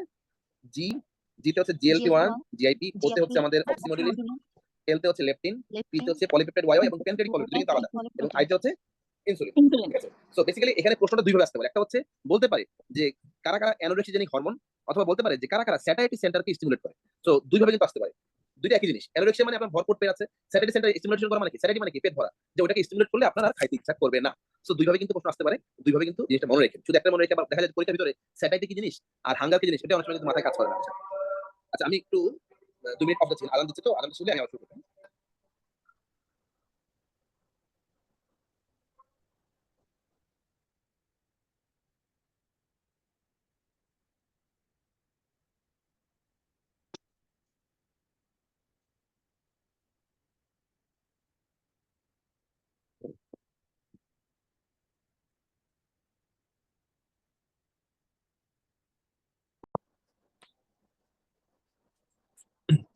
আচ্ছা, আমরা আবার শুরু করি একটু। হ্যাঁ, একজন মানে কি জিনিস জিজ্ঞেস করতে চাচ্ছিলেন, একজন কেউ কি কিছু বলতে চাচ্ছেন? না ভাইয়া অফ হয়ে গেছিল তো তাদের জন্য। ওকে, ফাইন, ঠিক আছে। তাহলে আমরা যেটা বলেছিলাম অ্যানোরেক্সিয়া, অ্যানোরেক্সিজেনিক হরমোন কারা কারা আছে, এবার হচ্ছে অরেক্সিজেনিক হরমোন কারা আছে। অরেক্সিজেনিক হরমোন হচ্ছে মানে যারা অ্যাপেটাইট, যারা অ্যাপেটাইট কি করতে, মানে অ্যাপেটাইট কি ইনক্রিজ করে। হ্যাঁ, মানে খাওয়া দাওয়া করতে আরো উৎসাহ দেয় আর কি। হ্যাঁ, সহজ করে যদি বলি, তো এর ভিতরে কারা কারা আছে? এটা হচ্ছে M N G. M N G কি হবে? মাল্টিনিউক্লিয়ার গয়টার নাকি? আচ্ছা, এম তে না হচ্ছে ভাইয়া। মোটিলিন, এম তে হচ্ছে মোটিলিন, এন তে হচ্ছে নিউরোপেপটাইড ওয়াই ওয়াই, জি তে হচ্ছে ভ্যালিন, আরেকটা নাম লিখে রাখেন, সেটা হচ্ছে গ্যালানিন। হ্যাঁ, গ্যালানিন, ঠিক আছে। তাহলে আবার একটু বলি, যারা স্যাটাইটিকে ইনহিবিট করে অথবা খাবার খাইতে মানে অ্যাপেটাইটকে ইনক্রিজ করে। হ্যাঁ, কারা কারা আছে? M N G. এম তে হচ্ছে মোটিলিন, তারপর হচ্ছে এন তে হচ্ছে নিউরোপেপটাইড ওয়াই ওয়াই, জিতে হচ্ছে ঘ্রেলিন। ঘ্রেলিন কথা আমরা প্রথমে জেনেছি ওই বক্সেই। পাশাপাশি এর পাশে মনে রাখেন একটা, সেটা হচ্ছে গ্যালানিন। হ্যাঁ, এই চারটা হরমোন হচ্ছে কি করে, আমাদের অ্যাপেটাইটকে ইনক্রিজ করে, আমাদের অ্যাপেটাইটকে ইনক্রিজ করে অথবা স্যাটাইটিকে ইনহিবিট করে। দুটো জিনিস একই কথা। হ্যাঁ, ভাইয়া গ্যালানিন কোথা থেকে সিক্রেট হয়? গ্যালানিনের সিক্রেশনটা এক্স্যাক্টলি এই মুহূর্তে মনে আসছে না আপু। এটাও মানে আমাদের জিআইডির একটা জায়গা থেকে সিক্রেশন হয়। হ্যাঁ, এক্সাক্ট লোকেশনটা আমি এই মুহূর্তে মনে নেই আপু। হ্যাঁ, আচ্ছা, হ্যাঁ, আচ্ছা, ঠিক আছে। এরপর তাহলে আমরা মোটামুটি অ্যানোরেক্সিয়া এবং অরেক্সিয়া হরমোন আমরা মোটামুটি জানলাম, এগুলো পরীক্ষা আসে অনেক বেশি। এরপর এখানে একটা বক্স আছে, এই বক্সটা খুব বেশি জরুরি না, আমরা যে কটা পড়েছি এখান থেকে এই কটা না মনে রাখবো। এগুলো কি ক্রিস্টাল নাকি ফ্র্যাকচার আছে? হ্যাঁ আপু, 3টা 3টা। আচ্ছা, আচ্ছা, এইটার উত্তর দেন, এটার উত্তর দেন দেখি।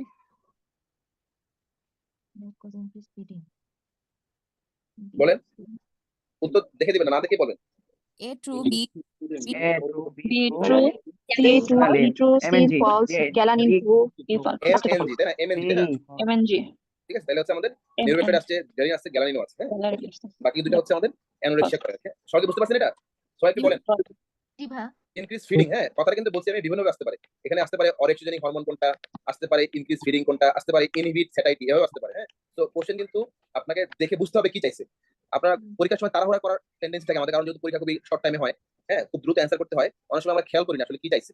পরে অ্যান্সার দেওয়ার পরে মনে হয় আই হায়, এটা তো এটা চাই না, এটা চাইছে। কারণ আমার তো অ্যান্সার দিতে হবে কলমে, ঠিক আছে, গোলা ভরাট করতে হবে কলমে। তো এটা এমন না যে আপনি পেন্সিল দিয়ে দিলেন আর বুঝতে ফেললেন। আর একবার একটা কোশ্চেন মানে স্কিপ করে যাওয়ার পরে আবার আপনি এটা চেক করবেন, সেই সময় সবসময় পাবেন না। ঠিক আছে, যেটা প্রথমবারই হিট মানে আপনার চোখে পড়ে, সেটা তখনই আপনাকে অ্যান্সার করতে হবে। আপনার রেসিডেন্সি বলেন, ডিপ্লোমা বলেন, হোয়াট এভার দেখছেন, আপনাকে টাইম এমন কনস্ট্রেইন যে আসলে আপনি একবার যদি মনে করেন যে ভাই আমি একবার এসে পরে আবার দেখবো, পরে এসে দেখার সুযোগ খুব কমই হয়। ঠিক আছে, তো আপনাকে ওই 2 ঘন্টা বলে মানে 3 ঘন্টা বলেন আর 1.5 ঘন্টা বলেন, আপনাকে কিন্তু ওই টাইম ফ্রেমের ভিতরে কিন্তু আপনাকে অ্যান্সার করতে হবে। তো খুব ভাইয়া সেকেন্ড নাম্বার কোশ্চেনটা একটু সলভ করে দিলে ভালো হয়। কোনটা কোনটা বলেন তো, কত নম্বর পেজ আছে? এটার পরের পেজে 15 এই পেজে। এই যেটা ফুড ইনটেক। জি জি। আচ্ছা, এটা আসলে হ্যাঁ বলি, এটা হচ্ছে আমাদের ডেভিডসন থেকে আসছে প্রশ্নটা। এটা হচ্ছে ফুড ইনটেক রেগুলেট করে কে? হ্যাঁ, ফুড ইনটেক রেগুলেট করে কে? এইটা দুইটা জিনিস অ্যান্সার আছে, ডেভিডসনের আছে কিছুটা, আবার আপনার হচ্ছে যে গ্যামংয়েও আছে। ওখানে দুইটা কথা বলা হচ্ছে জাস্ট। হ্যাঁ, একটা হচ্ছে আমাদের লেপটিন, একটা হচ্ছে গ্রেলিন। ঠিক আছে, এই দুইটা হরমোনই কি করে আমাদের আমাদের এই খাবারের ইয়াটাকে রেগুলেট করে। লেপটিনের কথা আমরা কি বলেছিলাম? লেপটিন কি করে? খাবার খাইতে অনুৎসাহিত করে, তাই না? অ্যানোরেক্সিয়া করে। আর গ্রেলিন কি করে?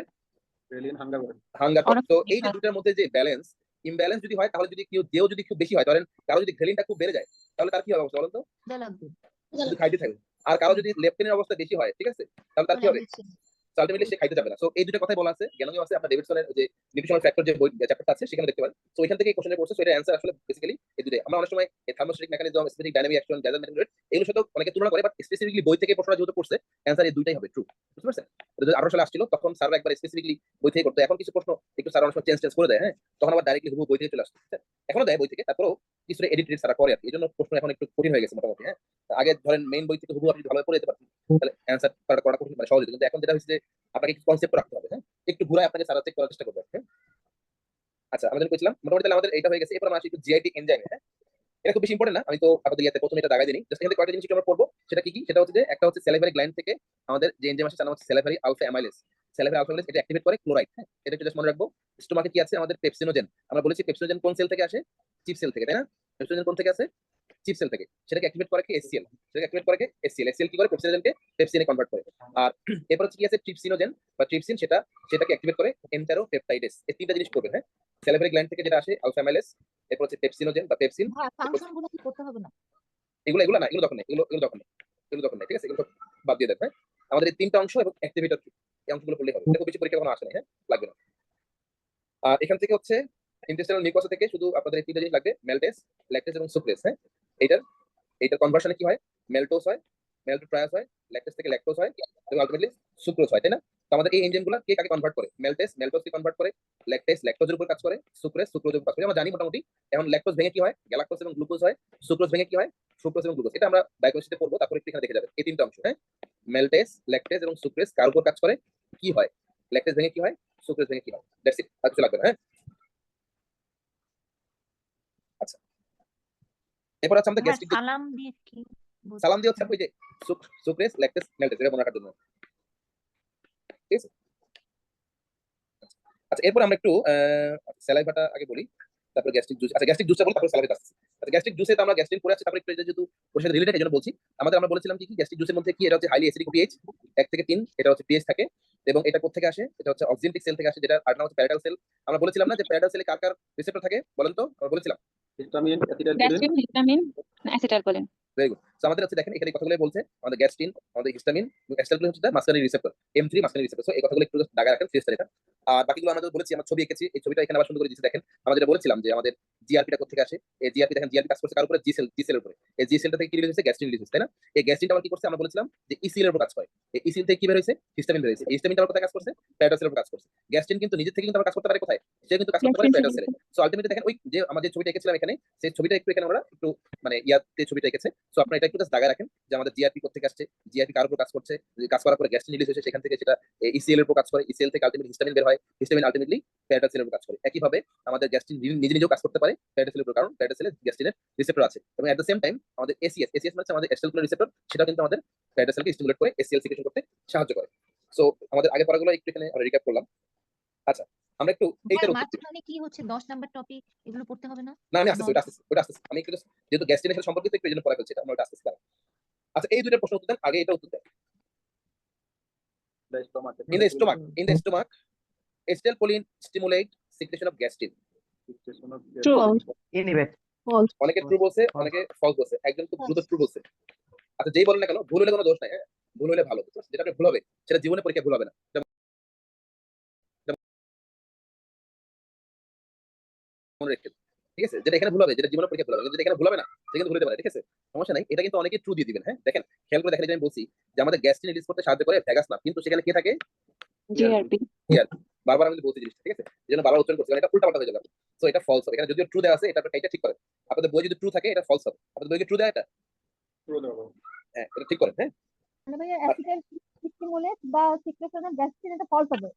হ্যাঁ, এটা হচ্ছে আপু জিআরপি হবে, GRP Yes. GRP stimulate secretion of gastrin. ওই যে আমরা প্রথমে পড়ছিলাম না, মনে আছে? গ্যাস্ট্রিনের জন্য আমাদের 5টা কারণ ছিল, মনে আছে না? হ্যাঁ। ওইখানে কি অ্যাসিটাইলকোলিন আছে? নাই তো। না ছিল না। তো এটাও কিন্তু আপনাকে মাথা কাজে লাগাতে হবে। আচ্ছা, histamine stimulate secretion of HCl, কি হবে বলেন? True. এটা true, very good, very good. হ্যাঁ, এটা আমাদের মোটামুটি মাথা ঢুকে গেছে। Gastrin stimulate secretion of histamine, false. এটা ট্রু হবে। বিকজ তিনি বললেন, আপু আমরা বলেন ভুল, মানে কেন ভুল করলেন? মাথাটা চিন্তা করে দেখেন, চিন্তা কান্না মাথা দেখেন। গ্যাস্ট্রিন বলছে, স্টিমুলেট বলছে কাকে? হিস্টামিন। ওই যে আমাদের ছবিটার কথা মনে নেই? এই যে ছবিটা, এই যে ছবিটা, গ্যাস্ট্রিন করে। ঠিক আছে? সেল থেকে গ্যাস্ট্রিন। ঠিক আছে আপু, বুঝতে পারছেন এবার? Okay fine. Prostaglandin stimulate secretion of HCl, আমার কথা পড়ছে এটা? না, প্রোস্টাগ্ল্যান্ডিনের নাম এখানে Yes, বলা হয়। rather প্রোস্টাগ্ল্যান্ডিন HCl এর যে খারাপ ইফেক্ট সেখান থেকে আমাদের স্টোমাককে বাঁচায়। হ্যাঁ, আমাদের স্টোমাককে প্রোটেকশন করে। হ্যাঁ, আমাদের HCl যদি এবার ফর্ম হয়ে থাকে, আমাদের স্টোমাক একটা পর্যায়ে খেয়ে যাবে। HCl যে মানে পাওয়ারফুল পিএইচ, হ্যাঁ, এটা যদি আপনি হাতে নেন আপনার হাত ধুলে যাবে। ঠিক আছে, সো আমাদের অলমাইটি আমাদের এখানে একটা প্রোটেকশন লেয়ারও দিয়ে রাখছে। হ্যাঁ, এই প্রোটেকশন লেয়ারটা হচ্ছে prostaglandin. So this is rather inhibit HCl। আচ্ছা, acetylcholine stimulates secretion of HCl, true. এটা ট্রু হবে, এটা ট্রু। Very good. আমরা জানি যে হেক, তাই না, আমাদের যে রিসেপ্টর গুলো আছে, সো এই যে অ্যাসিটাইলকোলিন রিসেপ্টরটাই কি করে? আমাদের এটাকে সাহায্য করে। স্টিমুলেট করে। Very good. ওকে, তাহলে এরপরে আপনারা এটার উত্তরটা দেন। acidic pH of gastric acid stimulate the fixation of 6-13. Acidic pH of gastric acid. Secretin সব ইনহিবিট করে। Acidic kind true. Secretin true. Secretin true. True কেন? Acidic তিনি ট্রু reaction বললেন কেন? একটু তিনি ফলস বললেন কেন? আমার কারণটা বলতে হবে। acidic kind যখন ডিউডেনামে যায় তখন সিক্রেশন তখন ভেরি গুড, ইয়েস এক্স্যাক্টলি। মানে আমাদের অ্যাসিডিক কাইন যখন এখান থেকে সেকেন্ড পার্ট অফ ডিটারমিন চলে আসছে, তখন তো আসলে আমার আর অ্যাসিডিক জিনিস দরকার নাই। দরকার আছে আলটিমেটলি আমার কাকে দরকার? আমার দরকার হচ্ছে alkaline media. So alkaline media কি করবে? Secretin this will be true. আচ্ছা, কেউ না বুঝলে একটু বলেন, হ্যাঁ, চুপ থাকেন না। আপনারা যদি অনেকে আছে, হয়তো অনেকে বুঝতে পারছেন, কিন্তু সবাই হয়তো ফার্স্টে বুঝবেন না, স্বাভাবিক। কিন্তু আপনার ক্লাস আপনাকে আপনার কনসেপ্ট আপনাকে ক্লিয়ার করতে হবে, কেউ এসে আপনারটা ক্লিয়ার করতে পারবে না, কারণ এখানে অনেকে আছেন, কে বুঝতেছেন কে বুঝতেছেন না, আমি তো আসলে বুঝতে পারছি না। সো হ্যাঁ, একটু বুঝা দেন। হ্যাঁ, আমাদের কনসেপ্টটা ছিল হচ্ছে এরকম যে আমরা যদি চিন্তা করি এরকম যে আমাদের এটা হচ্ছে আমাদের স্টোমাক, এটা হচ্ছে আমাদের প্যানক্রিয়াস, তাই না? খাবারটা এখান থেকে এখানে আসছে।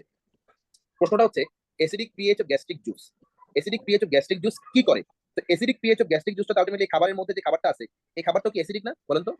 এই খাবারটা কি অ্যাসিডিক নাকি নন অ্যাসিডিক? অ্যাসিডিক, তাই না? তো এই খাবারটা যখন এখানে আসবে, সে এসে যখন সেকেন্ড পার্ট অফ ভিডিও আসবে, তখন এই খাবারটা কি অ্যাসিডিকই থাকবে নাকি অ্যালকালাইন মিডিয়া হইতে হবে? অ্যালকালাইন হইতে হবে, কারণ খাবার তো অ্যাসিডিক রাখলে লাভ নাই। আমার তো অ্যাসিডের কাজ অ্যাসিড করে ফেলছে, এখন আমার খাবারটাকে হজম করতে হবে, খাবারটাকে ফার্দার আরো ডাইজেস্ট করে সেটাকে সামনের দিকে মুভ করতে হবে। তো এখন এই অ্যাসিডিক পিএইচ বলতে বুঝাইছে হচ্ছে এই গ্যাস্ট্রিক কন্টেন্ট থেকে যে খাবারটা এখানে আসলো, তার যে খাবারের যে পিএইচটা সেটা কি করছে, সেটা যখন এই জায়গায় চলে আসছে, তখনই সে আমাদের এই ডিউরেনামের যে সিক্রেটিন হরমোনটা আছে সেই হরমোনটাকে স্টিমুলেট করবে। কেন? কারণ সিক্রেটিন হরমোনটা ফর্ম হইলেই আলটিমেটলি আমাদের এখান থেকে প্যানক্রিয়াটিক জুস যেটা সেটা চলে আসবে। সেটা কি জুস? সেটা হচ্ছে বাইকার্বনেট রিচ। আলটিমেটলি আলটিমেটলি এই জায়গাটাকে কি করবে, অ্যালকালাইন করবে। সো কনসেপ্টটা হচ্ছে যে আপনার গ্যাস্ট্রিক জুস কাকে স্টিমুলেশন দিচ্ছে, গ্যাস্ট্রিক জুসটা যখনই সেকেন্ড পার্ট অফ ডিটারমিনেশন আসলো, সে সঙ্গে সঙ্গে সিক্রেটিনকে বলতেছে ভাই তুমি এবার ক্ষরণ হও। সো এই কথাটাই এই লাইন দ্বারা বোঝানো হয়েছে, বুঝতে পারছেন? জি জি ভাই। আচ্ছা, এরপরে বলছে acidic pH of gastric juice কি করে, stimulation secretion of gastrin. False. আচ্ছা, এটাও কনসেপ্টটা কি, আপনার এসিডিক পিএইচ যদি গ্যাস্ট্রিক যদি আগে থেকেই থাকে, তাহলে তো ভাই আমার গ্যাস্ট্রিনের দরকার নাই। আমার তো গ্যাস্ট্রিনের আলটিমেটলি কাজই হচ্ছে এসিডকে ক্ষরণ করা। সো আপনি যদি ওইভাবে চিন্তা করেন যে হ্যাঁ এটা আসলে রেদার ইনহিবিট করবে, গ্যাস্ট্রিনটাকে আরো ইনহিবিট করবে, so it will be false. হুম। ঠিক আছে? Inhibit protein digestion false. আচ্ছা, এরপর কি করছে, inhibit protein digestion, It would be false. এটা ফলস হবে। False. কারণ আমরা কি জানি, আমরা জানি যে গ্যাস্ট্রিন আলটিমেটলি ওই যে আমরা বলেছিলাম না পেপসিনোজেনকে পেপসিনে কনভার্ট করে, এই পেপসিনের কাজ কি, প্রোটিনটাকে ভাঙা, প্রোটিনটাকে ভেঙে পেপটাইডে কনভার্ট করা, তাই না? সো আলটিমেটলি এটা ফলস হবে। ঠিক আছে? হুম। Helps in iron absorption, True. True. কেন বলেন তো? Ferric থেকে ferrous convert করে। ইয়েস, আমরা বলেছিলাম যে গ্যাস্ট্রিন কি করে, গ্যাস্ট্রিন HCl ক্ষরণ করে, আর এই HClটা কি করে আমাদের ফেরিক থেকে ফেরাসে কনভার্ট করে। সো দেখেন, যদি আমার গ্যাস্ট্রিন না থাকে আলটিমেটলি HCl আসবে না, HCl যদি না আসে আলটিমেটলি আমার ফেরাসে কনভার্ট হবে না, আলটিমেটলি আমাদের আয়রনটা অ্যাবজর্ব হবে। So that's it. এভাবে কিন্তু আপনাকে কিন্তু একটু অ্যাডভান্স লেভেলের প্রশ্ন কিন্তু করবে, আপনাকে চিন্তা করতে হবে। পরীক্ষা হলে আপনি চিন্তা করার খুব বেশি সময় পাবেন না, আপনাকে ওই জন্য আগে থেকে মাইন্ডসেট করে রাখতে হবে। ইনঅ্যাক্টিভেটস পেপসিনোজেন, ভাইয়া বলেন ভাইয়া বি নাম্বারটা কেন ফলস? কোনটা কোনটা কোনটা? ভাইয়া এটা, বি নাম্বার এটা এটা এটা। ভাইয়া আচ্ছা, গ্যাস্ট্রিনের কাজ কি বলেন? ACL secretion. HCl secretion. এখন আমার অ্যাসিডিক পিএইচ, গ্যাস্ট্রিক জুসে যে অ্যাসিডিক পিএইচ আছে, সেটা যদি আগে থেকে অ্যাসিডিক পিএইচ থাকিয়ে থাকে গ্যাস্ট্রিক জুসটাতে, তাহলে সে কি আমার গ্যাস্ট্রিনকে ক্ষরণ করতে সাহায্য করবে? তো দরকার নেই। মানে গ্যাস্ট্রিনটা আসলে আমার কখন ক্ষরণ হয়, আমরা বলেছিলাম না ওই যে ওই 5টা কারণ আমরা পর চিন্তা করেন। গ্যাস্ট্রিন হয় কখন, ধরেন খাবারটা আসলো, পেপটাইডটা আসলো, ক্যালসিয়াম আসলো, এপিনেফ্রিন আসলো, জিআরপি আসলো। এখন আমার এখানে ধরেন পিএইচ আগে থেকে অ্যাসিডিক হয়ে আসে, তার মানে অবশ্যই খাবার আগে আসছে, খাবার এসে অলরেডি গ্যাস্ট্রিন ক্ষরণ হয়েছে, সে এটাকে খাবার এটাকে মানে কনভার্ট করে এটাকে অলরেডি অ্যাসিডিক করে ফেলছে। এখন কি আমার আর গ্যাস্ট্রিন দরকার আছে আপু? না না। দরকার। না। So that's it, সে আসলে আমাকে কনভার্ট করতে বা আমাকে সাহায্য করবে না, মানে গ্যাস্ট্রিনকে স্টিমুলেট করতে সাহায্য করবে না। ঠিক আছে? ওকে ফাইন, তাহলে আমরা গ্যাস্ট্রিন নিয়ে এত বেশি প্যাটার্ন, আমরা HCl একটু আসি। HCl এর ফ্যাক্টর কে কে আমরা বলেছি, HCl এর সাথে সম্পর্ক বলেছি, যে আপু বলেন। মানে এই প্রসঙ্গ থেকে আলাদা একটা কথা বলতে চাচ্ছিলাম, মনে পড়লো যে ফার্মাতে আমরা পড়ছিলাম যে মানে অ্যাসিডিক ড্রাগ অ্যাসিডিক মিডিয়াতে ভালো কাজ করে, যেটা ক্ষারীয় খেতে বেস যেটা হচ্ছে ক্ষারীয়তেই ভালো কাজ করে, কিন্তু আমাদের এখানে অ্যাসিডিক ফুডটাকে হচ্ছে যে অ্যালকালাইন করতে হচ্ছে। না আপু, বুঝতে পারছি। বেসিক্যালি যেটা হচ্ছে যে আমাদের ওষুধের যে মেকানিজম, সেটা কেন বলছে ওরা এসিডিকে কেন ভালো কাজ করে, এসিডিক সে ভালোভাবে দ্রবীভূত হতে পারে, হ্যাঁ, ডিজলভ হতে পারে এসিডিক মিডিয়াতে। আর আমার খাবারের যে ঘটনা যেটা বললাম, সেটা হচ্ছে ধরেন এই খাবারটা এখান থেকে এসে এখানে যখন আসবে, এই খাবারটা তো এসিডের একটা কাজ আছে, কাজটা স্টোমাকে হয়ে গেছে, এরপরে আর আমার এসিডিক কাজ দরকার নেই, এসিডিক মিডিয়া দরকার নেই, কারণ আমার এই এসিডের একটা কাজ আছে, এটা আমরা এখানে পড়তেছি, যেখানে আছে এসিডিক কাজটা। এখন আপনি ধরেন যদি পুরোটা রাস্তা জুড়ে যদি এসিডিক মিডিয়া রাখেন, তাহলে তো আলটিমেটলি আমার যে পুরোটা চ্যানেল, সেই চ্যানেলটা তো হ্যাম্পারেজ হয়, কারণ এসিড একটা খুবই একটা ডেঞ্জারাস জিনিস, তাই না? এটা তো আসলে আমার ইয়ার জন্য ভালো না। এখন অলমাইটি এমন সিস্টেম করছে, স্বাভাবিকভাবে যে আমাদের স্টোমাকে যখন খাবারটা আসে, তখন এখানে অনেকগুলো মানে ইয়া থাকবে, খারাপ জীবাণু থাকবে, অনেকগুলা খারাপ ফরেন বডি থাকবে, সেগুলো এখানে এসে যতটুকু করে হজম হবে, আলটিমেটলি এখানে তারা কিল হয়ে যাবে। এখানে HCl এর কাজ শেষ। HCl এর কাজ যেখানে শেষ, সেখানে পরে HCl এর দরকার নেই। এই জন্য এরপরেই আমাদের বাইকার্বনেট মিডিয়া বা অ্যালকালাইন মিডিয়া স্টার্ট হয়ে গেছে, বুঝতে পারছেন? এরপরে সে ওইখানে অ্যালকালাইন মিডিয়াতে গিয়ে ফার্দার ডাইজেশনটা হবে, কারণ এসিডিক মিডিয়াতে যে কাজগুলো সেটা স্টোমাকই হয়ে যায়। আমার তো এরপরে ডিউডেনাম, জেজুনাম, আইলিয়াম, ওখানে তো অ্যাসিড দিয়ে আমি কি করবো বলে, দরকার আছে আমার? এই জন্য আমরা এই মানে হরমোনগুলো এভাবে কাজ করে। এটা হচ্ছে বেসিক, একবারে আপনাকে যেটা বললাম সহজ হবে, বুঝতে পারছেন আপু? জি ভাইয়া। আর আপনি যেটা বলছেন ফার্মাকোলজির ওষুধগুলো এভাবে ডিজাইন করা হয় যে আপনি ওষুধটা যখন খাবেন, যদি ধরেন এরকম হয় এসিডিক মিডিয়াতে এসিডিক ওষুধ ভালো কাজ করে, মানে হচ্ছে তার মানে সে খালি পেটে ভালো কাজ করবে। ঠিক আছে? খালি পেটে যখন আমি খাবেন, তখন কিন্তু সে শুধু এসিড আসতেছে, এসিড আসলে তখন আপনি ওষুধটা যদি খান, তাহলে ওষুধটা খুব ভালো অ্যাবজর্ব হবে।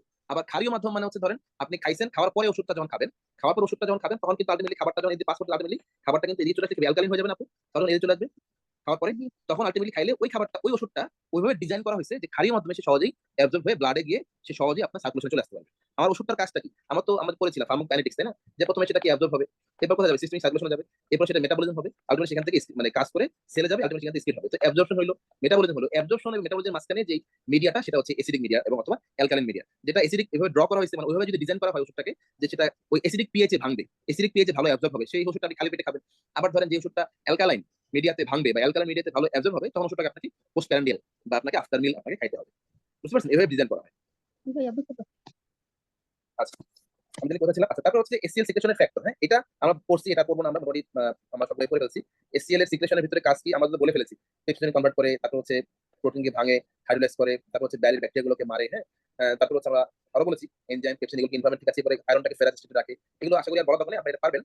ইন্ট্রিনসিক ফ্যাক্টর অফ ক্যাসেলের কথা বলছি, যে সেটা কি করে ভিটামিন B12টাকে অ্যাবজর্ব করতে সাহায্য করে। আচ্ছা, ঠিক আছে, এই মোটামুটি আছে, এখানে একটা দুটো কথা আছে।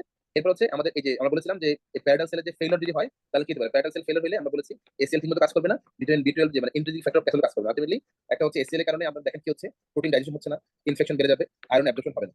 আবার এই ইন্ট্রিনসিক ফ্যাক্টর ক্যাসেল যদি ঠিকমতো সেক্রেশন না হয়, আলটিমেটলি ভিটামিন বি12 টা অ্যাবজর্ব হবে না, পেশেন্টের পার্নিশিয়াস অ্যানিমিয়া হতে পারে। ঠিক আছে, সো এই কথাগুলো আমরা বলে আসছি, আশা করি আর বেশি রিপিট করতে হবে না। এরপর প্যানক্রিয়াটিকটা বলে ফেলি, এরপর আমরা স্যালাইভারিতে যাবো। স্যালাইভারি একটু বুঝতে হবে, এই জন্য আমি একটু পরে যাচ্ছি না। প্যানক্রিয়াটিক জুসটা একই ভাবে, এটা হচ্ছে আমরা বলেছি এটা হচ্ছে অ্যালকালাইন, এর পিএইচটা একটু বেশি, 8 এর মতো।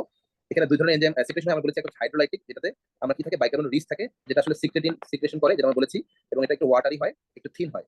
আর একবলিক যেটা, সেটা হচ্ছে প্রোটিন এনজাইম রিচ, যেটা কিনা সিক্রেশন করতে সাহায্য করে, বলে সিস্টোকাইনিন। ঠিক আছে, তো এগুলো পুরাতন কথা, আশা করি আপনারা পারবেন এগুলো, অনেকবার বলেছি। এর ডিফারেন্স আছে, ডিফারেন্সটা 3 দিয়ে রাখতে বলেছিলাম, এর একটু এখানে 3 দিয়ে রাখেন। ওকে, আচ্ছা বাইলটা পরে আসে, আমরা একটু ইয়াতে যাই, স্যালাইভা, এটা হচ্ছে পেজ নাম্বার 8 বা 9, সরি 8 না বলছি, পেজ নাম্বার হচ্ছে 17। হ্যাঁ, পেজ নাম্বার 17 হচ্ছে টপিক নাম্বার 10। সবাই পাইছেন এই ছবিটা? পাইছেন এই ছবিটা? জি।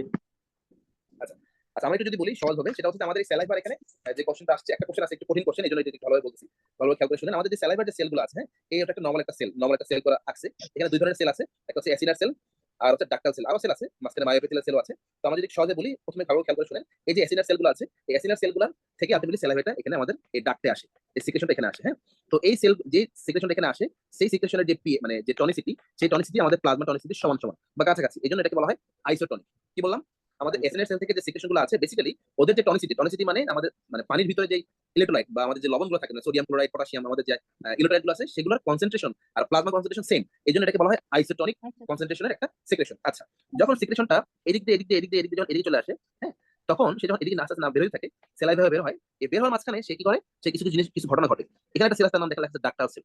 এই ডাক্টাল সেলের পাশে লিখে রাখেন, এটা হচ্ছে ওয়াটার ইমপারমিয়েবল, মানে এদিক দিয়ে পানি বের হতে পারে না। হ্যাঁ, এদিক দিয়ে পানি যাইতে পারে না, পানিটা এদিক দিয়ে বের হয়। ঠিক আছে, তো লিখে রাখেন যে ডাক্টাল সেলটা হচ্ছে ওয়াটার ইমপারমিয়েবল, মানে পানি এখান থেকে বের হতে পারে না, পানি এদিক দিয়ে বের হয়, পানি এদিকে যাইতে পারে না। ঠিক আছে, এটা খুব ইম্পর্টেন্ট বোঝার জন্য। আচ্ছা, তাহলে কি বের হতে পারে, এই দিক দিয়ে সোডিয়াম এবং ক্লোরাইড বের হয়ে যায়। যখন সে এদিক দিয়ে বের হয়ে আসে যাওয়ার সময়, ডিউরিং দ্য মুভমেন্ট, হ্যাঁ, তখন এদিক দিয়ে সোডিয়াম এবং ক্লোরাইডটা এই সেল দিয়ে বের হয়ে এখানে পাশে বা ব্লাড ভেসেলে বা অন্য সেলে চলে যায়। ঠিক আছে, অন্য জায়গায় চলে যায়, মানে মেন কথা হচ্ছে ডাকতে থাকে। ঠিক আছে, আচ্ছা, তাহলে কি বললাম আবার একটু বলি, যে আমাদের নরমাল যখন সিক্রেশনটা হয়, সিক্রেশনটা যেটা আসে সেটা টনসিটি হচ্ছে আইসোটনিক বা প্লাজমা সমান সমান বলতে পারে। ঠিক আছে, যাওয়ার সময় যখন সেদিকে বের হয়ে যাওয়ার চেষ্টা করে বা যায়, তখন এখান থেকে শুধুমাত্র সোডিয়াম এবং ক্লোরাইডটা বের হয়ে যায়, কিন্তু পানি বের হতে পারে না। কারণ কি বললাম, এই ডাক্টাল সেলগুলো কি ধরনের সেল, ওয়াটার ইমপারমিয়েবল। আচ্ছা, আরেকটা জিনিস হচ্ছে এর তো বের হয়ে যায়, আরেকটা জিনিস হচ্ছে এখান থেকে কি ঢুকে, এখান থেকে পটাশিয়াম ঢুকে। এই বাইকার্বনেটটা কেটে দেন, বাইকার্বনেট একটু কাটেন, হ্যাঁ, শুধুমাত্র মনে রাখেন পটাশিয়ামটা ঢুকে। তাহলে বের হয়ে যায় কে কে, সোডিয়াম এবং ক্লোরাইড বের হয়ে যায়, এবং পটাশিয়ামটা হচ্ছে বের হয়ে যায়, মানে ঢুকে ঢুকে এইটা তখন এদিক দিয়ে বের হয়ে যায়। এখন আপনারা বলেন যে স্যালাইভাটা এদিক দিয়ে আসবে, এখন যদি বেশিরভাগ লবণ যদি এখান থেকে বের হয়ে এদিকে চলে যায়, আর যদি পানি বেশি বের হয়, তাহলে ওই স্যালাইনটা, ওই স্যালাইভাটার টনিসিটি কেমন হবে, হাইপোটোনিক। হাইপোটোনিক। কেন, কারণ আমি জানি যে আমার যদি ধরেন এখানে ধরেন কথার কথা লবণের পরিমাণ ছিল 100, ধরেন কথার কথা, হ্যাঁ, 100 অ্যামাউন্ট বা 100 মিলি ইকুইভ্যালেন্ট লবণ ছিল, হ্যাঁ? যখন সেদিকে বের হয়েছে, বের হওয়ার সময় সে এখান থেকে সোডিয়াম ক্লোরাইড দিয়ে দিয়েছে ধরেন আরো 30 মিলি ইকুইভ্যালেন্ট সোডিয়াম ক্লোরাইড দিয়ে দিয়েছে, আর ধরেন পটাশিয়াম ধরেন 5 মিলি ইকুইভ্যালেন্ট ঢুকছে, তাহলে 30 বের হয়ে গেছে আর 5 যোগ হয়েছে, আগে কত ছিল 100, তাহলে আপনি একটু দেখেন 100 মাইনাস 30 প্লাস 5, তাহলে টনিসিটি কত হয়েছে আগের থেকে 75, তাহলে এখানে ছিল 100, এখানে 75, তাহলে টনিসিটি কমে গেছে না, টনিসিটি কমে গেছে না, জি। তাহলে এটা হচ্ছে হাইপোটনিক। তাহলে এই স্যালাইভাটা হচ্ছে হাইপোটনিক একটা সলিউশন। এখন এটা হচ্ছে নরমাল, নরমাল যে সিক্রেশন হচ্ছে সেটা। এখন পরীক্ষায় একটা প্রশ্ন আসে যে হাই ফ্লো রেটে কি ধরনের স্যালাইভা আসবে আর লো ফ্লো রেটে কি ধরনের স্যালাইভা আসবে। এটা পরীক্ষায় একটা প্রশ্ন আসছিল, একটু কঠিন ভাবে আসছে এবং উত্তরটা অনেক সময় উল্টাপাল্টা হয়ে যায়। এখন আপনারা একটু আমাকে অল্প অল্প করে বলবেন, হ্যাঁ, আমি যদি একটু এইভাবে ছবি আঁকি, ধরুন এখানে আমি আঁকলাম, হ্যাঁ, হাই ফ্লো রেটে কি আইসোটনিক সেল? কোনটা আপু আবার একটু বলেন তো কোনটা। না ভাই, বললেন যে হাই ফ্লো রেট। হ্যাঁ, আমি বলতেছি, আমি ওটাতে আসতেছি, আমি ওটাতে আসতেছি, এই জন্য আপনাদের এখানে বলছি, আজকে এখানেই আঁকি তাহলে ভালো হবে। ধরেন, ভাইয়া বলেন। ভাইয়া ভাইয়া এই যে ছবিটা যেটা আমার হ্যাঁ। যে একটা শীট এটার সাথে মিলছে না। হ্যাঁ হ্যাঁ, আচ্ছা যাই হোক, এটা বলি একটু। অনেকের শীটে মনে হয় একটু উল্টাপাল্টা আছে, আপনাদের শীটে এই ছবিটা যাদের আছে হয়তো এই শীটে প্যানক্রিয়াটিক সিক্রেশন লেখা। হ্যাঁ জি আচ্ছা, হ্যাঁ, আমার শীটে লেখা আছে প্যানক্রিয়াটিক সিক্রেশন। আচ্ছা তাহলে এটা স্ক্রিনশট দেন। আচ্ছা, এটা স্ক্রিনশট দেন, ঠিক আছে, আমি বলতে ভুলে গেছি, আমাদের বইয়ে একটু ভুল ছবি আসছে। আপনার স্যালাইভারি সিক্রেশনের ছবিটা যদি ওখানে না থাকে, আপনি 2-3 পেজ একটু উল্টান, হয়তো পরে ছবিটা হয়তো অ্যাড হয়েছে। যদি কারো না থাকে তাহলে একটু কষ্ট করে একটা স্ক্রিনশট নেন, হ্যাঁ, ঠিক আছে। জি ভাই। আচ্ছা, আমরা যেটা বলছিলাম হাই ফ্লো রেট এবং লো ফ্লো রেট, হ্যাঁ, হাই ফ্লো রেট এবং লো ফ্লো রেট। আচ্ছা, এখন আমাদের প্রশ্ন যেটা আসছে যে কোনটাতে কি ধরনের আমাদের সিক্রেশনটা আসবে। এখন আপনি আমাকে বলেন, যদি কোনো ফ্লো হাই হয়, হাই মানে খুব দ্রুত ফ্লো হচ্ছে, তাই না, অনেক দ্রুত ফ্লো হচ্ছে এবং আপনার সিক্রেশনটা বেশি হচ্ছে, তাহলে এখান থেকে যে সিক্রেশনটা আসবে, এখান থেকে যে সিক্রেশনটা আসবে, এটা খুব দ্রুত এদিকে চলে যাবে না, তাহলে কি জি। আইসোটনিক স্যালাইভা আসবে? আসতেছি আপু, আসতেছি। আচ্ছা, যদি এটা দ্রুত যদি চলে যায়, হ্যাঁ? আপনি একটু অ্যাডভান্স বেশি শুনেন। যদি দ্রুত চলে যায় তাহলে এখানে যে এক্সচেঞ্জ গুলো এগুলো কি করার সময় পাবে সে? না। না। সময় পাবে না। তাহলে সময় পাবে না। আপু যেটা বলছেন ঠিকই আছে, হ্যাঁ। তখন কি হবে? এ তো অনেক দ্রুত বের হয়ে যাচ্ছে। এ তো টাইম পাচ্ছে না। হ্যাঁ? এই যে এক্সচেঞ্জ গুলো হবে, পটাশিয়াম ঢুকবে, সোডিয়াম বের হয়ে যাবে। তো এইজন্য হাই ফ্লো রেটের আমাদের সিচুয়েশনটা কেমন হবে আপু? আইসোটনিক। আইসোটোনিক। Very good. আচ্ছা। তাহলে এখন আপনি আমাকে বলেন, যদি আইসোটোনিকই হয়, হ্যাঁ? তাহলে আমার এখানে এই স্যালাইভার ভিতরে সোডিয়াম এবং পটাশিয়াম কেমন থাকবে? সোডিয়াম কি বেশি থাকবে না কম থাকবে? বেশি থাকবে। বেশি থাকবে। এখন বুদ্ধি করে বলেন। পটাশিয়াম কম থাকবে। যেহেতু এরকমই চলে হয়ে বের হয়ে যাচ্ছে, তাহলে সোডিয়াম এবং ক্লোরাইড কি থাকবে? বেশি থাকবে না? কারণ এরা তো এখান থেকে বের হতে পারে নাই। হ্যাঁ, এরা কি এখান থেকে বের হতে পারছে? না। বের হতে পারে না। সো আল্টিমেটলি কি হবে? আচ্ছা, চিকন দেখাচ্ছে। আচ্ছা,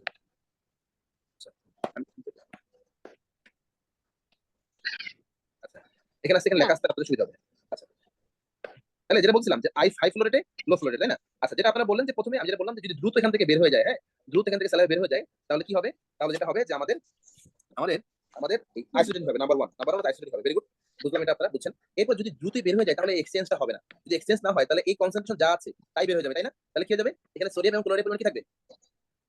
বেশি বেশি থাকবে। থাকবে। বেশি বেশি থাকবে। বেশি থাকবে। পটাশিয়াম কম পটাশিয়াম থাকবে। কিন্তু ঢুকতে পারবে না কারণ দ্রুত বের হয়ে যাচ্ছে। না, তো না। পটাশিয়াম কনসেন্ট্রেশন কি থাকবে? কম থাকবে। কম থাকবে। পটাশিয়াম কনসেন্ট্রেশন কি থাকবে? খুবই কম। আচ্ছা, তাহলে আমরা এই তিনটা জিনিস বুঝলাম। আচ্ছা, এরপরে বলছে বাইকার্বনেট এবং অ্যালকালাইন। আচ্ছা, এটা আমাদের বিআরএস যে একটা বই আছে, নাম শুনে হয়তো বিআরএস ফিজিওলজি, ওখানে লেখা আছে যে ডিউরিং হাই ফ্লো রেট, আপনাদের হাই ফ্লো রেটে বাইকার্বনেট কনসেন্ট্রেশন হাই থাকে। বাইকার্বনেট কনসেন্ট্রেশন হাই থাকে। তাহলে যদি বাইকার্বনেট কনসেন্ট্রেশন হাই থাকে তাহলে কি হবে? বাইকার্বনেট হাই হবে। আর বাইকার্বনেট যদি হাই হয় তাহলে এটার নেচারটা কেমন হবে? অ্যালকালাইন। অ্যালকালাইন কথা। তাহলে আমাদের 5টা পয়েন্ট, আবার একটু বলি, 5টা পয়েন্ট আছে। 5টা পয়েন্টের ভিতরে 5টা পয়েন্টের ভিতরে কি? নাম্বার 1 হচ্ছে যেহেতু দ্রুত এখান থেকে বের হয়ে যাচ্ছে, সো এ যেরকম সেরকমই বের হয়ে যাবে, আইসোটোনিক হবে। যেহেতু দ্রুত এখান থেকে বের হয়ে যাচ্ছে, আলটিমেটলি সোডিয়াম এবং ক্লোরাইড এক্সচেঞ্জ হওয়ার সময় পাবে না। আলটিমেটলি সোডিয়াম এখানে যা ছিল তাই হবে। আলটিমেটলি সোডিয়ামের কনসেন্ট্রেশনটা আমরা বেশি পাবো। নাম্বার 3 হচ্ছে পটাশিয়াম যেহেতু ঢুকতে পারবে না, সো পটাশিয়ামের কনসেন্ট্রেশন এখানে কম থাকবে। আরেকটা জিনিস যেটা আমরা জানলাম বিআরএস থেকে, ওরা বলছে যে হাই ফ্লো রেটে বাইকার্বনেট কনসেন্ট্রেশন ইউজুয়ালি হাই থাকে। এজন্য বাইকার্বনেট কনসেন্ট্রেশন হাই থাকবে এবং বাইকার্বনেট যদি হাই থাকে আলটিমেটলি তার নেচারটা কেমন হবে? অ্যালকালাইন। অ্যালকালাইন। ঠিক আছে? এখন আপনারা লো ফ্লো রেটটা বলবেন, হ্যাঁ? লো ফ্লো রেটে কি হবে? হ্যাঁ আপু? উল্টা। উল্টা হবে। Very good. হ্যাঁ, লো ফ্লো রেটে মানে স্বাভাবিক যেটা হয়। স্বাভাবিক কি? ও খুব আস্তে আস্তে এখান থেকে সিক্রেশন হচ্ছে, ধীরে ধীরে যাচ্ছে, বের হচ্ছে, হ্যাঁ? তাহলে কি হবে? ডিউরিং মুভমেন্ট যাওয়ার সময় তার এখান থেকে সোডিয়াম ক্লোরাইড বের হয়ে যাবে। আলটিমেটলি সোডিয়ামের কনসেন্ট্রেশন কমে যাবে এবং পটাশিয়াম সহজে ঢুকতে পারবে। আলটিমেটলি পটাশিয়ামটা অনেক বেশি হবে। এবং আমরা বলেছি হাই ফ্লোতে হাই হয়, ইউজুয়ালি লো ফ্লোতে বাইকার্বনেট কম থাকে। তাহলে লো বাইকার্বনেট হবে এবং যেহেতু লো বাইকার্বনেট তাহলে তার নেচারটা কেমন হবে? অ্যাসিডিক হবে। আর যেহেতু সবই এখান থেকে বের হয়ে গেছে, ঢুকছে এবং টনিসিটি যেহেতু এখান থেকে কমে যাবে, তাহলে টনিসিটি তার কেমন হবে? হাইপোটনিক হবে। এইটা খুব ভালোভাবে বুঝেন। এটার উত্তর প্রশ্ন আমরা দেখব। প্রশ্নটা একটু ক্রিটিক্যাল প্রশ্ন, হ্যাঁ? সবাই এটা বুঝছেন কিনা বলেন? জি ভাই, বুঝতে পেরেছি। একটা কঠিন প্রশ্ন আছে, আমরা একটু প্রশ্নটা দেখি। এই যে, হ্যাঁ? আচ্ছা, আমি উত্তরটা মুছে দিই। আচ্ছা, এখন আপনারা আমাকে উত্তর দিবেন, হ্যাঁ? আমি কিছু বলবো না। দেখি আপনারা কতটুকু কি বুঝছেন। এট লো ফ্লো রেট, হ্যাঁ? এট লো ফ্লো রেট আমাদের স্যালাইভা কেমন হয়? এখন একটা একটা করে বলেন। এখানে অনেকগুলো কথা বলা আছে। খুব ভেবে চিন্তে বলবেন, হ্যাঁ? যারা উত্তর দেখে ফেলছেন তারা উত্তর ভুলে যান। ঠিক আছে? উত্তর কিন্তু দেখে ফেলছেন মনে হয়। কিন্তু আমাকে বুঝাইতে হবে। আচ্ছা বলেন, এই নাম্বারটা কি হবে? Hypotonic acidic and rich in potassium. True হবে। ট্রু হবে। ট্রু হবে, তাই না? আমরা ট্রু হবে কারণ আমরা দেখেছি, এই যে দেখেন, এটা দেখেন। আমরা যদি চিন্তা করে দেখি যে লো ফ্লোতে যেহেতু আমার সময় পাবে অনেক, আলটিমেটলি সোডিয়াম বের হয়ে যাবে, পটাশিয়াম ঢুকবে এবং ওই জায়গাটাতে বাইকার্বনেট যেহেতু কম থাকে এইজন্য কি হবে? সেটা অ্যাসিডিক হবে। আর টনিসিটি কমে যাবে, তাহলে কি হবে? হাইপোটনিক হবে। হবে ভাই, ভুল আছে। হ্যাঁ, এটা ট্রু হবে। এটা ভুল আছে। Very good. আচ্ছা, এরপরটা বলেন, বি নাম্বারটা বলেন। 2 নম্বর হচ্ছে False. অ্যাসিডিক হবে আর হচ্ছে রিটেন False. সোডিয়াম না, এটা ফলস। এটা ফলস। আচ্ছা, ঠিক আছে। তারপরে সি নাম্বারটা বলেন, সি নাম্বারটা। এখানে ট্রু থাকবে। C true. C true. সবাই কি একমত? C true? হ্যাঁ জি ভাই। না না না, কি ফলস? লো তো হচ্ছে ইয়েতে hypotonic acidic high low in থাকবে না, সোডিয়াম। সোডিয়ামটা তো হাই থাকবে। ট্রু। একজন ভেটো দিছে। তো এখানে সবারই মানে স্থায়ী কমিটির সদস্য। লো ফ্লো রেটে তো হচ্ছে এ আর সি ট্রু আর গুলো সব ফলস। সোডিয়াম তো পাস করার টাইম পাবে বেশি, তো সেখানে তো স্যালাইভাতে সোডিয়াম কম থাকবে। আচ্ছা, আচ্ছা, একজন আপু উত্তর বলেছে যে এ আর সি ট্রু, বাকি সব ফলস। এটা কি সবাই মানেন কিনা? যারা মানেন তারা হ্যাঁ বলেন। আচ্ছা, লো ইন পটাশিয়াম ফলস, হাইপাটোনিক হ্যাঁ, এ এবং সি ট্রু, বাকিগুলো ফলস। হ্যাঁ জি ভাইয়া। এগুলো false। সবাই একমত? সবাই বলেন। জি জি ভাই। জি ভাইয়া। সবাই একমত, তাই না? আচ্ছা, ঠিক আছে। তাহলে আমরা আবার একটু এখানে আসি। তাহলে হ্যাঁ, এটা একটু ভুল আছে, এটা একটু কারেকশন করে নেন যে আমাদের এখানে এটা আসলে ট্রু ফলস ট্রু ফলস, হ্যাঁ? এই কোশ্চেনটা দেখেন কিন্তু খুব ঠান্ডা মাথায় যদি কেউ উত্তর না দেয় তাহলে কিন্তু মাথা কিন্তু সব ঘুরবে না এটা। এবং পরীক্ষাটা কিন্তু রেসিডেন্সিতে 2014 সালে আসছিল, one of the toughest question ছিল, বুঝতে পারছেন? ওই সময়ের ভিতরে আপনার লো ফ্লো না হাই ফ্লো, আর যদি কেউ যদি না বুঝে তাহলে উল্টাপাল্টা হবে। মানে অনেক জায়গায় উল্টাপাল্টা উত্তর আছে। ভাই, এটা মনে রাখার সহজ উপায় হচ্ছে শুধু পটাশিয়াম বাড়ে, বাকি লো ফ্লোতে সবই কমে। হ্যাঁ, না ঠিক আছে ভাই, একটা ভালো বুদ্ধি দিছে। এটা মনে করতে পারেন যে লো ফ্লোতে শুধু এ বাড়ে, বাকি সবই কমে। এটা ভয় মনে রাখবেন, তবে আপনি যদি কনসেপ্টটা ক্লিয়ার থাকে আপনি ভুলবেন না, আশা করি। আপনি তো বুঝতেছেন কিভাবে ঘটনা ঘটতেছে। তারপর যদি ভুলেও যান তারপরও ভয় মনে রাখতে পারেন। ওকে ফাইন, তাহলে আমরা মোটামুটি সেলাই বা অন্যান্য জুস গুলো করে ফেলছি, আশা করি আর সমস্যা হবে না আপনাদের। আমরা তাহলে এবার সামনের দিকে আগাই। আচ্ছা, আপনাদের আমরা একবার শেষ করে দিব, হ্যাঁ, ব্রেক ট্রেক দিব না, সমস্যা হবে কোনো? না, সমস্যা নাই। হ্যাঁ, কতক্ষণ হতে পারে আর ক্লাস? খুব বেশিক্ষণ নাই, আমাদের তো ধরেন বাইরে চলে আসে, বেশি লাগবে না, আর আধা ঘন্টা, আধা ঘন্টা 40 মিনিট লাগবে না, ব্রেক দরকার আছে। সবাই কন্টিনিউ করেন। হ্যাঁ, ব্রেকের দরকার নেই, তবে ওই ইম্পর্টেন্ট যে টপিক গুলো ওইগুলো আগে শেষ করে তারপর লেস ইম্পর্টেন্ট গুলো দিলে ভালো হয়। ওকে ওকে, ঠিক আছে, ওকে থ্যাংক ইউ। আচ্ছা, এবার চলে আসে হচ্ছে বাইলে। হ্যাঁ, বাইলে আমাদের যেটা লাগবে সেটা হচ্ছে যে বাইলের সংজ্ঞাটা আমরা জানি, বাইলের ক্রাইটেরিয়া মানে আমাদের কন্টেন্ট কি কি আছে, কি কি ধরনের আমাদের ইয়া থাকে। যেমন বাইলের হচ্ছে মেইনলি জিনিসটা হচ্ছে আমাদের কি ধরনের হয়, অ্যালকালিন হয়, এটা কি কালারের হয় এবং কোথায় সিক্রেট হয়, এটা আমরা জানি মোটামুটি। আমাদের যেটা লাগবে সে আমাদের ফ্যাক্টরস কোনগুলো গল ব্লাডার এমপ্টিং করতে সাহায্য করে। হ্যাঁ, যেমন আমরা বলছি ফ্যাটি ফুড, আমরা সিসির কথা জানি, এর পাশাপাশি আরেকটা কি আছে এস্টেল কোলিন। এই তিনটা হচ্ছে আমাদের কি করে গল ব্লাডারটাকে এমপ্টি করে, মানে ওই যে আমরা বলেছিলাম না যে গল ব্লাডার কন্ট্রাকশন করে, বেসিক্যালি ওইটা হচ্ছে গল ব্লাডার এমপ্টিং করতে সাহায্য করে। আচ্ছা, এরপর হচ্ছে কম্পোজিশনে যদি আমরা আসি, আমরা জানি যে আমাদের যে লিভারটা আছে, লিভারে গল ব্লাডার তৈরি হয় এবং সরি বাইল তৈরি হয় এবং আমাদের এই গল ব্লাডারে জমা হয়, তাই না? দেখেন লিভারে যতটুকু আমাদের বাইল থাকে যে কনসেন্ট্রেশনে, সেটা কিন্তু আমাদের গল ব্লাডারে সেটা হাইলি কনসেন্ট্রেট হয়ে যায়। যেমন বলছে লিভার বাইলটা হচ্ছে ডাইলুটেড, এটা একটু কনসেন্ট্রেটেড। তো যদি ডাইলুটেড হয় তাহলে আলটিমেটলি তার পানি পরিমাণ বেশি থাকবে, আমরা জানি এখানে পানি বেশি, সেটা ডাইলুট হবে। আর কনসেন্ট্রেট হলে সেটা লেস পানি থাকবে। তো আমাদের এই চারটা পয়েন্ট একটু জাস্ট জানবো। পিএইচ দেখেন এখানে পিএইচ থাকে একটু হাই, এটা পিএইচ একটু লো থাকে। আরেকবার বলবেন কাইন্ডলি? আচ্ছা, আমাদের লিভারের যে বাইলটা সেটাতে পানির পরিমাণ বেশি থাকে। হ্যাঁ, সেটা পানি পরিমাণ বেশি থাকে, এই জন্য এটাকে আমরা বলি ডাইলুটেড বাইল। পানি পরিমাণ বেশি মানে দেখেন 97.5% থাকে। হ্যাঁ, আর গল ব্লাডারটাতে হাইলি কনসেন্ট্রেট থাকে এবং সেখানে এসে পানিটা কমে যায়, এই জন্য 92%। এবং এটা একটু এটার পিএইচটা দেখেন একটু বেশি, এটা পিএইচটা তুলনামূলক একটু কম। এই চারটা পয়েন্ট একটু ভালোভাবে পড়বেন।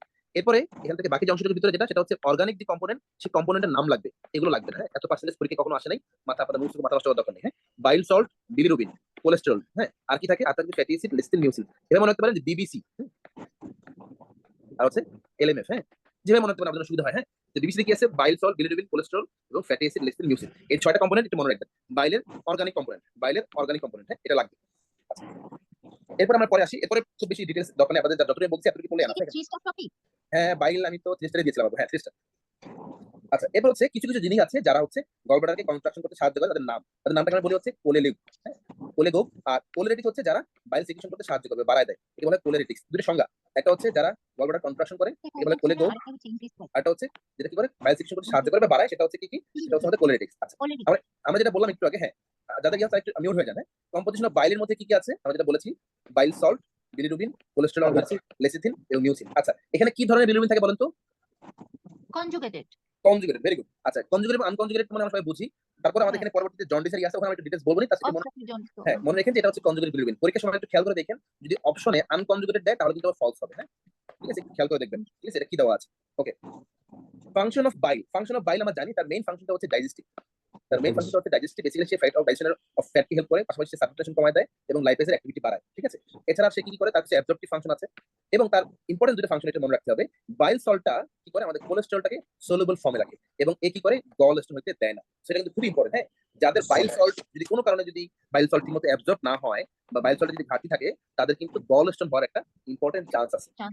সো ভেরি ইম্পর্টেন্ট একটা ইনফরমেশন হচ্ছে বাইল সল্ট আপনার এই কোলেস্টেরলটাকে সলিউবল রাখে। যদি কোনো কারণে বাইল সল্ট ঠিকমতো কাজ করতে না পারে, তখন এই কোলেস্টেরলটা প্রিসিপিট হয়ে যায়। হ্যাঁ হ্যাঁ, আমাদের গল ব্লাডারে কোলেস্টেরলটা প্রিসিপিট করে, এই প্রিসিপিটেশন হইলে আলটিমেটলি তখন সেখানে একটা গল স্টোন ফর্মেশন হয়। সো এটা খুব একটা important function of bile salt, এটা মাথায় রাখতে হবে। হ্যাঁ, এবং বাইল সল্ট কি করে, আমাদের ইন্টেস্টাইনের মোটিলিটিকেও বাড়ায় দেয়। সো আমাদের এই কয়টা চারটা পাঁচটা ফাংশন বাইলের কথা একটু আপনাদের মাথায় রাখতে হবে, স্পেশালি এই কোলেস্টেরল এর ফাংশনটা। হ্যাঁ, আচ্ছা, এবার আমরা হচ্ছে বাইল অ্যাসিড। হ্যাঁ, বাইল অ্যাসিড কি ধরনের আছে? দুই ধরনের আছে, একটা হচ্ছে প্রাইমারি, একটা হচ্ছে আমাদের সেকেন্ডারি। প্রাইমারির মধ্যে যারা বেসিক্যালি কোলেস্টেরল থেকে আসে তাদেরকে বলা হয় primary bile acid, folic acid আর ডিঅক্সিকোলিক অ্যাসিড আছে। আর যারা প্রাইমারি বাইল থেকে তৈরি হয় তাদেরকে বলা হয় সেকেন্ডারি, কিন্তু ডিঅক্সিকোলিক অ্যাসিড আছে আর লিথোকোলিক অ্যাসিড আছে। জাস্ট নামগুলো একটু মনে রাখবেন, পরীক্ষা খুব বেশি আসে নাই, তারপরও আমাদের মনে রাখতে হবে। হ্যাঁ, এবার আমরা আমাকে একটু এর অ্যান্সার দেন যে বাইল কি কি জিনিস নিয়ে কম্পোস্ট, তাহলে একটু বলেন। আমরা তো বলেছি কি জিনিস থাকে বাইলের ভিতরে, বলেন তো। বাইল অ্যাসিড কি হবে? বাইলের ভিতর বাইল বাইলের মধ্যে বাইল অ্যাসিড আছে, থাকবে না থাকবে না, বলো তো। Bilirubin, fatty acid. হ্যাঁ, বাইল অ্যাসিড ট্রু। প্রোটিন কি থাকবে? বাইল না। অ্যাসিড থাকবে, কোলেস্টেরল থাকবে। Cholesterol true, cholesterol true. Fat soluble vitamin false, false. Cholecystokinin false, এটা false। সো খুব সহজ প্রশ্ন, কিন্তু তারপরে কিন্তু আমাদের আমরা কনফিউশন চলে যেতে পারি। এইজন্য যেমন যে ফ্যাট সলিউবল ভিটামিন দেখে অনেকে মনে রাখতে পারে ফ্যাট জুস, তাহলে ট্রু হবে না। আমাদের বাইলের কম্পোনেন্ট এই 6টাই। হ্যাঁ, এটা ভালো মনে রাখতে হবে। বাইল সল্ট, তো ভাই এখানে বাইল সল্ট বলছে আর বাইল অ্যাসিড দুটো কি একই হ্যাঁ জিনিস? দুইটা থাকে। হ্যাঁ, দুইটা কম্পোনেন্ট একসাথে থাকে। সল্ট এবং একই অ্যাসিড জিনিস? একসাথে। হ্যাঁ, একই জিনিস না, জিনিস আলাদা, কিন্তু এটাও থাকবে। হ্যাঁ, জিনিসটা আলাদা। হ্যাঁ, বাইল অ্যাসিড দুইটা কাজ আলাদা, কিন্তু কম্পোনেন্ট দুইটাই থাকবে। ঠিক আছে, ঠিক আছে, কি কি আছে তাহলে? বাইল সল্ট, বাইল acid, conjugate bilirubin, cholesterol, fatty acid, mucin listen এবং হচ্ছে মিউসিন। সো একটু মাথায় রাখতে হবে, হ্যাঁ? মানে বাইল অ্যাসিড বাইল সল্ট দুইটাই আমরা স্টেম পাইলে টু দিব। হ্যাঁ, এক্স্যাক্টলি, ইয়েস। আচ্ছা, এরপরে আমরা যদি এখানে আসি, আমরা বাইল সল্ট, বাইল অ্যাসিড বলেছি, আমরা এখানে একটু আচ্ছা এন্টারহেপাটিক সার্কুলেশন দেখতে আমরা আসি, হ্যাঁ? আচ্ছা, এখানে আমাদের বিলিরুবিনের কথা একটু বলবো আমরা। আচ্ছা, আমাদের সংজ্ঞাটা একটু আমরা দেখবো যে কি কি বলছে এখানে। বেসিক্যালি আমরা জানি যে আমাদের যখন আমি যদি একটু এখান থেকে বলি, ছবিটা থেকে যদি বলি, আমাদের নরমালি কি হয়, আমরা এটা বলেছি যে আমাদের নরমালি যে হিমোগ্লোবিন আছে, এই হিমোগ্লোবিনটা কি হয় 120 দিন পরে কি হয়ে যায়, ভেঙে যায়, তাই না? হিমোগ্লোবিনটা ভেঙে গেলে আলটিমেটলি সেক্ষেত্রে কি হয়, বিলিভার্ডিন আসে, বিলিভার্ডিনের পরে কি হয়, বিলিরুবিন আসে, তাই না? তো এই বিলিরুবিনটাকে আমরা বলি হচ্ছে আনকনজুগেটেড বিলিরুবিন।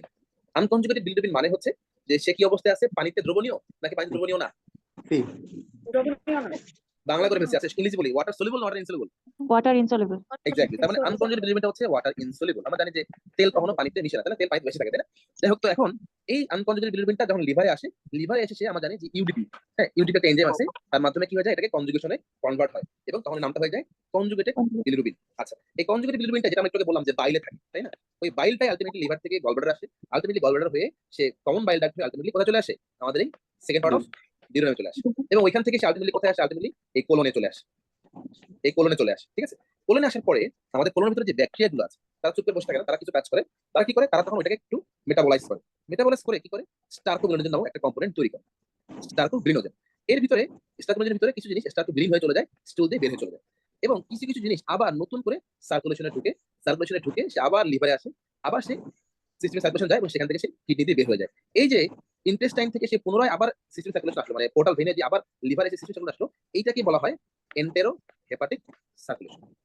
তাহলে কি বললাম, আমাদের নর্মাল যে ফিজিওলজি ছিল, বিলিরুবিনটা তৈরি হলো, এটা লিভারে আসলো, লিভারে সে কনজুগেশন হলো, সেখান থেকে বের হয়ে ইন্টেস্টাইনে আসলো, ইন্টেস্টাইনে এসে কোলনের মাধ্যমে, কোলনে এসে ব্যাকটেরিয়ার মাধ্যমে সে কনজুগেট মানে মেটাবলাইজ হলো এবং এখান থেকে বেশিভাবে বের হয়ে যায় কিছু অংশ পুনরায় আবার পোর্টাল ভেনের মাধ্যমে এসে আবার লিভারে এসে, লিভার থেকে সিস্টেম সার্কুলেশন হয়ে এসে সে আবার বাকি ব্লাডে মানে বডিতে চলে যায়। এই যে পুনরায় যে আসার যে সিস্টেমের মানে সার্কুলেশনটাকে, এটাকে কি বলা হয়, এন্টারো হেপাটিক সার্কুলেশন। এটা দরকার আছে। এই দুটোটি কেন দরকার আছে দেখেন, এখানে একটা কথা বলছে, হ্যাঁ?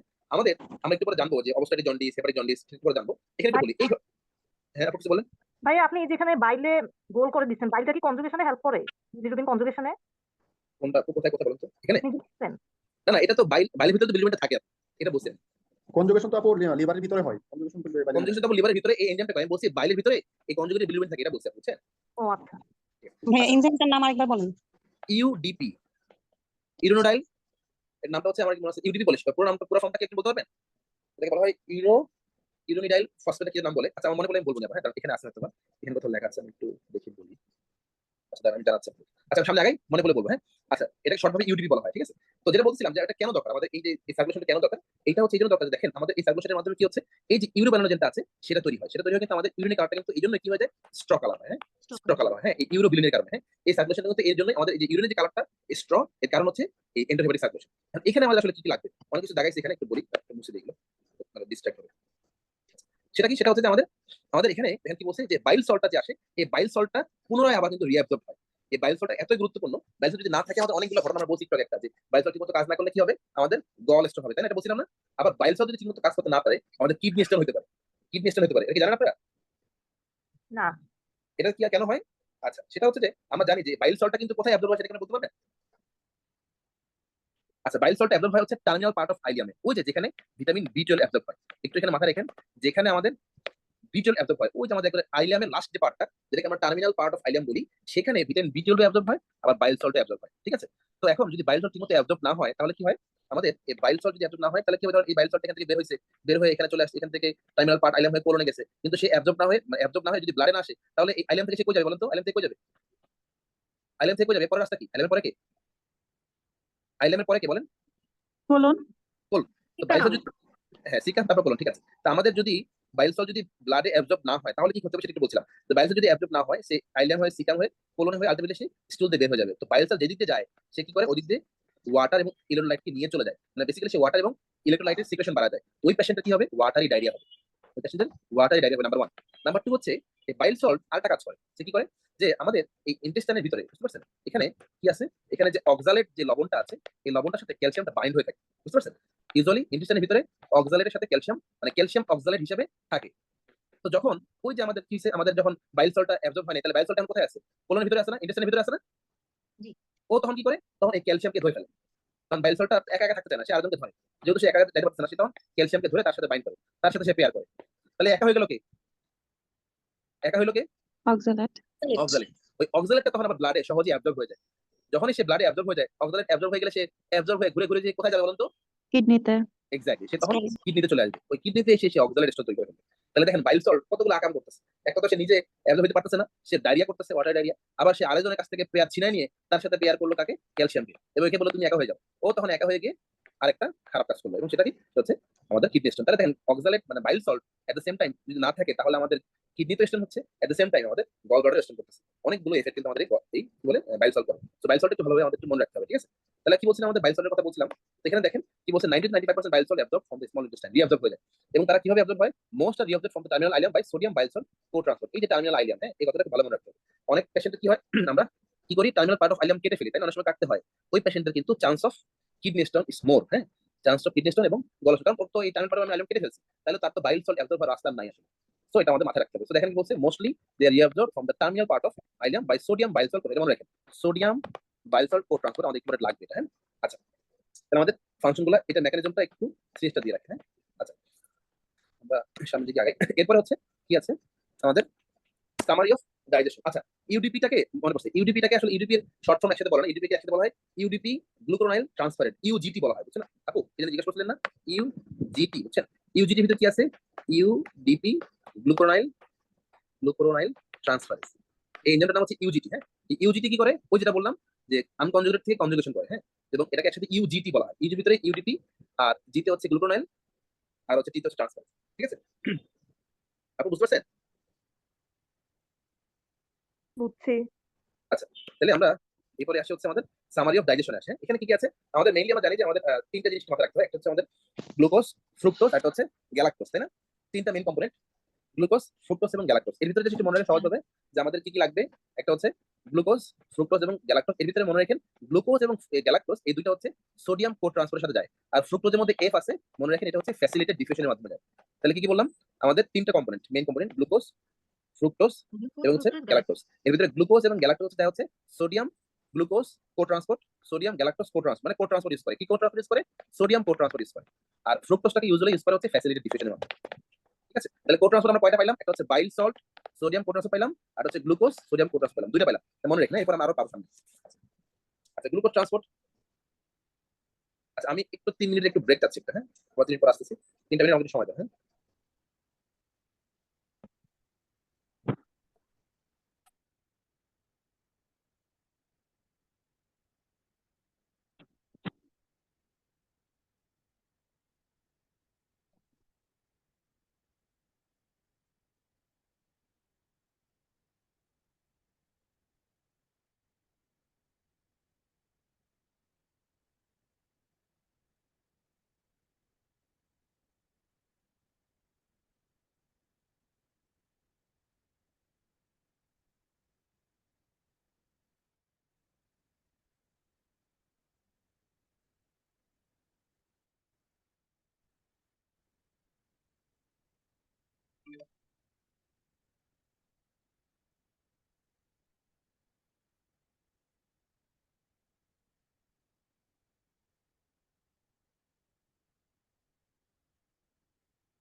আচ্ছা, আমরা আবার শুরু করি।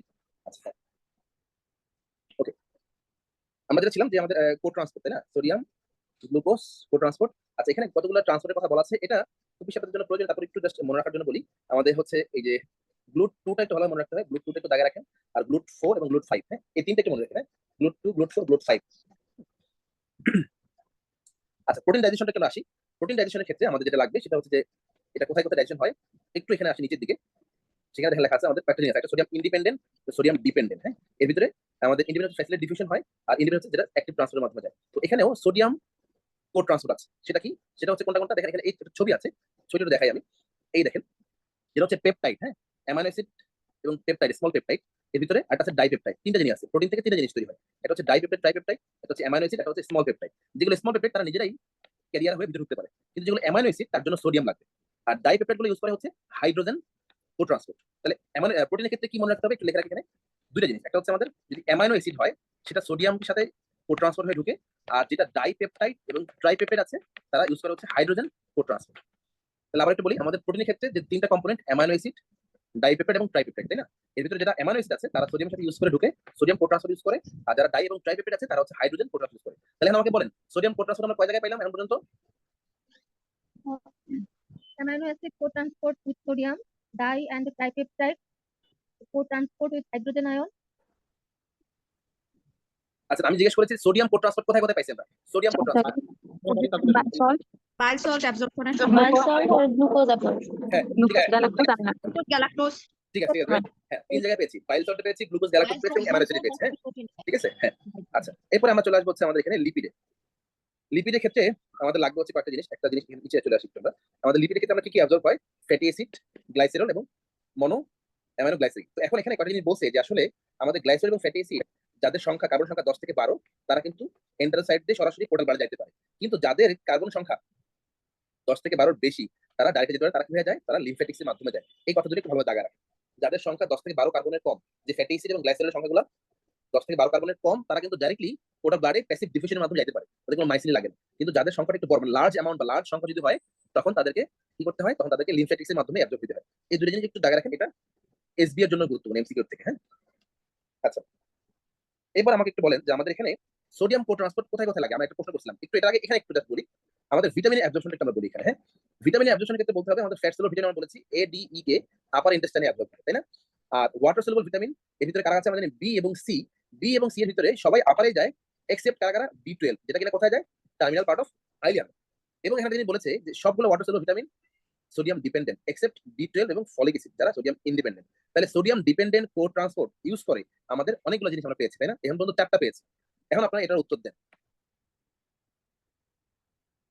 আচ্ছা, আমি একটু আবার রিক্যাপ করি। প্রথমে বলেছিলাম বাইল সল্টে পেয়েছিলাম, গ্লুকোজে পেয়েছিলাম, আমাদের অ্যামাইনো অ্যাসিডে পেয়েছিলাম, আর এখানে কি পেলাম, ওয়াটার সলুবল ভিটামিন পেলাম। তো 4টা জায়গায় আমাদের সোডিয়াম কো ট্রান্সপোর্ট ইউজ করে। এখন এটার উত্তরটা আপনারা দেন। vitamin E false, হবে ভিটামিন ই ফলস হবে, by salt true হবে, গ্লুকোজে vitamin C true, fructose false হবে, ফ্রুক্টোজ কিভাবে যায়, facilitated ফ্যাসিলিটি ডিফিউশন। ডিফিউশন দিয়ে যাবে আচ্ছা, ডাইপেপটাইড কিভাবে যায়, ফলস false, কিভাবে যায়, ভিটামিন সি আর হচ্ছে হাইড্রোজেনের সাথে বি ইয়েস, ভিটামিন সিটা হচ্ছে ট্রু। হ্যাঁ, সোডিয়াম তাহলে ডিপেন্ডেন্ট, হ্যাঁ হ্যাঁ সোডিয়াম ডিপেন্ডেন্ট ভিটামিন আচ্ছা, তাহলে আমাদের 4টা জায়গায় আমরা বলেছি, কি বলেছি, bile salt, glucose galactose, amino acid এবং ওয়াটার সলুবল, এক্সেপ্ট কোনটা কোনটা, ওয়াটার সলুবল সবাই না, বি12 এবং ফলিক অ্যাসিড। ফলিক অ্যাসিড এই দুইটা। আচ্ছা, এর বাইরে আর কি কি জানতে হবে আমাদের একটু জাস্ট বলি। আয়রন এবং ক্যালসিয়াম কোথায় অ্যাবজর্ব হয়, আমরা জানি এটা বেসিক্যালি অ্যাবজর্ব হচ্ছে ডিউরেনাম। কি থ্রি স্টার টপিক অ্যাবজর্পশন, হ্যাঁ জি অ্যাবজর্পশন বলেছিলাম, অ্যাবজর্পশন এবং যে সামারি অফ ডাইজেশন সবই 3 স্টার টপিক। হ্যাঁ, আচ্ছা, ক্যালসিয়াম এবং আয়রনের কথা বললাম যে সেটা হচ্ছে কোথায় অ্যাবজর্ব হয়, ডিউরেনামে। হ্যাঁ, ডিউরেনামে একটু মনে রাখবেন। হ্যাঁ, আর পটাশিয়াম হয় হচ্ছে বেসিক্যালি সিক্রেশন হয় কোলনে, এটা একটু মনে রাখতে হবে। আয়রন ক্যালসিয়াম কিন্তু একই জায়গায় অ্যাবজর্ব হয়, এজন্য আয়রন এবং ক্যালসিয়াম একসাথে দেওয়া যায় না, এটা জানেন তো সবাই, তাই না? অ্যাবজর্পশন ভালো অ্যাবজর্পশন হবে না তখন অ্যাবজর্পশন হবে না। হ্যাঁ, কারণ আয়রন এবং ক্যালসিয়াম যে মাধ্যমে অ্যাবজর্ব হয়, যে মানে যে ট্রান্সপোর্টারটার মাধ্যমে, তার নাম হচ্ছে ডিএমটি। হ্যাঁ, ডাইমেটাল ট্রান্সফারেন্স। হ্যাঁ, তো ওই রাস্তাটা দুইজনই ইউজ করে, বুঝতে পারছেন? তো দেখা যায় যে যদি আপনি ক্যালসিয়াম এবং আয়রন একসাথে দেন, তাহলে আমরা জানি কার মানে দুইটাই তো মানে ফেরাস 2+, ক্যালসিয়াম 2+, এখানে কার ক্ষমতা বেশি বলুন তো দেখি, বলতে পারবেন? ক্যালসিয়াম হ্যাঁ, আমাদের ওই যে কেমিস্ট্রিতে পড়ছিলাম না যে সহজেই যে আমাদের 2+ মানে কি, এর কি করছে, ইলেকট্রন ছেড়ে দিচ্ছে, তাই না? তার মানে ও ফাঁকা আছে। হ্যাঁ, তো এখানে বেসিক্যালি ক্যালসিয়ামের পাওয়ারটা বেশি থাকে। হ্যাঁ, আয়রনটা সহজে অ্যাবজর্ব হতে পারে না, আয়রনটা বাধাপ্রাপ্ত হয়। ওই জন্য এই পেশেন্টদের দেখবেন যে আপনার কি হবে, আয়রন ডেফিসিয়েন্সি অ্যানিমিয়া হবে। ওই জন্য কখনোই ক্যালসিয়াম এবং আয়রন একসাথে দিবেন না, একটা গ্যাপ রাখতে হবে, মোর দেন 4 or 5 আওয়ার্স। হ্যাঁ, যদি আমরা 4 থেকে 5 ঘন্টার গ্যাপে দেই, তাহলে ওইটা মানে দুইটাই অ্যাবজর্ব হবে, সহজভাবে অ্যাবজর্ব হবে, কখনো একসাথে দেওয়া যাবে না। ঠিক আছে? আচ্ছা, আমরা এরপরে এই বক্সটা তো বেশি গুরুত্বপূর্ণ না আর কি, এখানে অনেকগুলো কথা লেখা আছে, এগুলো অনেক ঘিজিবিজি আপনার মাথা ঘুরবে, দরকার নেই। আমরা জাস্ট এই বক্সটা বলেছি, এখানে যে কথাগুলো বলছি এগুলাই। হ্যাঁ, আচ্ছা, terminal part of ileum main site for absorption of bile salt এবং এটা কোনটা, ভিটামিন বি12। হ্যাঁ, এই দুইটা হচ্ছে মেইন ইয়ার। আচ্ছা, আমরা একটু এখানে এবার একটু আমাদের দুইটা কথা বলি। এই পাশে একটু আসি। আচ্ছা, আমাদের যে নরমাল যে আমাদের মাসল লেয়ার গুলো মানে হচ্ছে আমাদের ইন্টেস্টাইনের যে স্মুথ মাসলের যে লেয়ার গুলো সেটা আমরা সবাই জানি, হ্যাঁ? সেটা কি? সেটা হচ্ছে যে আমরা জানি যে আমাদের এখানে মিউকোসা থাকে, এরপরে সাবমিউকোসা, এরপরে মাসকুলার মিউকোসা, এরপরে লাস্টে সেরোসা, তাই না? তো এখন এটা তো আমরা হিস্টোলজিতে অনেক ছবি আঁকছি, তাই না? আমাদের মনে আছে ফার্স্ট ইয়ার আমরা এগুলো অনেক ছবি আঁকছি, অনেক প্যারা খাইছি, হ্যাঁ? তো এখন আমাদের এখানে আমাদের এই এন্টেরিক নার্ভাস সিস্টেম বলে একটা সিস্টেম আছে, এন্টেরিক নার্ভাস সিস্টেম, যারা কিনা কি করে আমাদের এই যে ইন্টেস্টাইনের যে স্মুথ মাসলগুলো আছে এদেরকে কন্ট্রোল করে বা এদেরকে মডুলেট করে। এর ভিতরে এই সাবমিউকোসার এখানে একটা নার্ভাস সিস্টেম আছে আর একটা মাসল লেয়ারের মধ্যে একটা আছে। সাবমিউকোসা যে আছে তাকে কি বলি আমরা? মিজনার্স প্লেক্সাস। কি বলি এটাকে ভাইয়া পুরা? মিজনার্স প্লেক্সাস। আর যে মাসল লেয়ারের মধ্যে তাকে আমরা কি বলি? Minded plexus. Mind replacer. Very good. তো এখন এই দুইটা নার্ভ মানে এই দুইটা নার্ভাস সিস্টেম আমাদের মাসলের কন্ট্রাকশন এবং রিল্যাক্সেশন, আমাদের যে মাসল যে মোটিলিটি গুলো আছে সেগুলোকে কন্ট্রোল করে। এখন এই মিজনার্স প্লেক্সাসটা বেসিক্যালি কন্ট্রোল করে হচ্ছে সিক্রেশন। যেহেতু এস আছে মনে রাখেন সে হচ্ছে সিক্রেশনে হেল্প করে বা সিক্রেশন গুলো কন্ট্রোল করে। আর মাইন্ড্রিক বোঝা যাচ্ছে মাসলের সাথে সম্পর্কিত যে মাসল কন্ট্রাকশন গুলোকে সে মেইনলি কন্ট্রোল করে হচ্ছে মাইন্ড্রিক প্লেক্সাস। আচ্ছা, এখন আমরা একটু আসি আমাদের নরমালি যখন আমরা মানে খাই না, ধরুন আমরা এখন কেউ খাওয়া দাওয়া করছি না, আমরা ক্লাস শেষ করার পর খাওয়া দাওয়া করবো, এখন যে আমরা অবস্থায় আছি এই অবস্থায় আমাদের যে মাসল যে লেয়ার গুলো আছে আমাদের, ধরুন আমরা যদি মাসল লেয়ার ধরি কথার কথা, হ্যাঁ, এই যে মাসলটা আছে এই মাসলটা এখন একটা রেস্টিং অবস্থায় আছে, একটা রেস্টিং অবস্থায় আছে, কিন্তু একেবারে সে ফ্লাসিড অবস্থায় নাই। ফ্লাসিড হয়ে গেলে তো মাসলটা প্যারালাইজ হয়ে যেত, প্যারালাইজ হয়ে যেত না? কিন্তু সে কি প্যারালাইজ অবস্থায় আছে? প্যারালাইজ অবস্থায় নাই। সে কি অবস্থায় আছে? একটা রেস্টিং কন্ডিশন আছে, কিন্তু একটা কন্ট্রাকশন তার মধ্যে আছে। এই যে অবস্থাটা আছে এই অবস্থাকে বলা হয় রেস্টিং কন্ডিশন এবং এই কন্ট্রাকশনটাকে বলা হয় বেজাল কন্ট্রাকশন অথবা এটাকে বলা হয় টনিক কন্ট্রাকশন। তাহলে কি বললাম? আবার একটু বলি, আমরা যে অবস্থায় আছি এখন সবাই, আমরা এখন খাওয়া দাওয়া করতেছি না, এই অবস্থা মানে রেস্টিং অবস্থায় আমাদের মাসলগুলো যে কন্ট্রাকশন গুলো করে এই কন্ট্রাকশন গুলোকে বলা হয় বেজাল কন্ট্রাকশন অথবা টনিক কন্ট্রাকশন, অথবা অনেকে বলা হয় স্লো ওয়েভ কন্ট্রাকশন বলে বা স্লো ওয়েভ পটেনশিয়াল অনেকে বলে, স্লো ওয়েভ পটেনশিয়াল অনেকে বলে, অথবা এটা আরেকটা নাম আছে সেটাকে বলা হয় অসিলেটিং রেস্টিং পটেনশিয়াল। তাহলে চারটা নাম বললাম, হ্যাঁ? একটা হচ্ছে রেস্টিং অবস্থায় যে অবস্থায় আমরা আছি এই অবস্থাতেও আমাদের মাসল কিছু কিছু কন্ট্রাকশন করছে একবারই ফ্লাসিড অবস্থায়, এটাকে আমরা বলি বেজাল কন্ট্রাকশন অথবা টনিক কন্ট্রাকশন, অথবা এই পটেনশিয়ালটাকে বলি হচ্ছে আমরা স্লো ওয়েভ পটেনশিয়াল অথবা অসিলেটিং রেস্টিং পটেনশিয়াল। এই চারটা কথা খুব ভালো মাথায় রেখে গেতে হবে।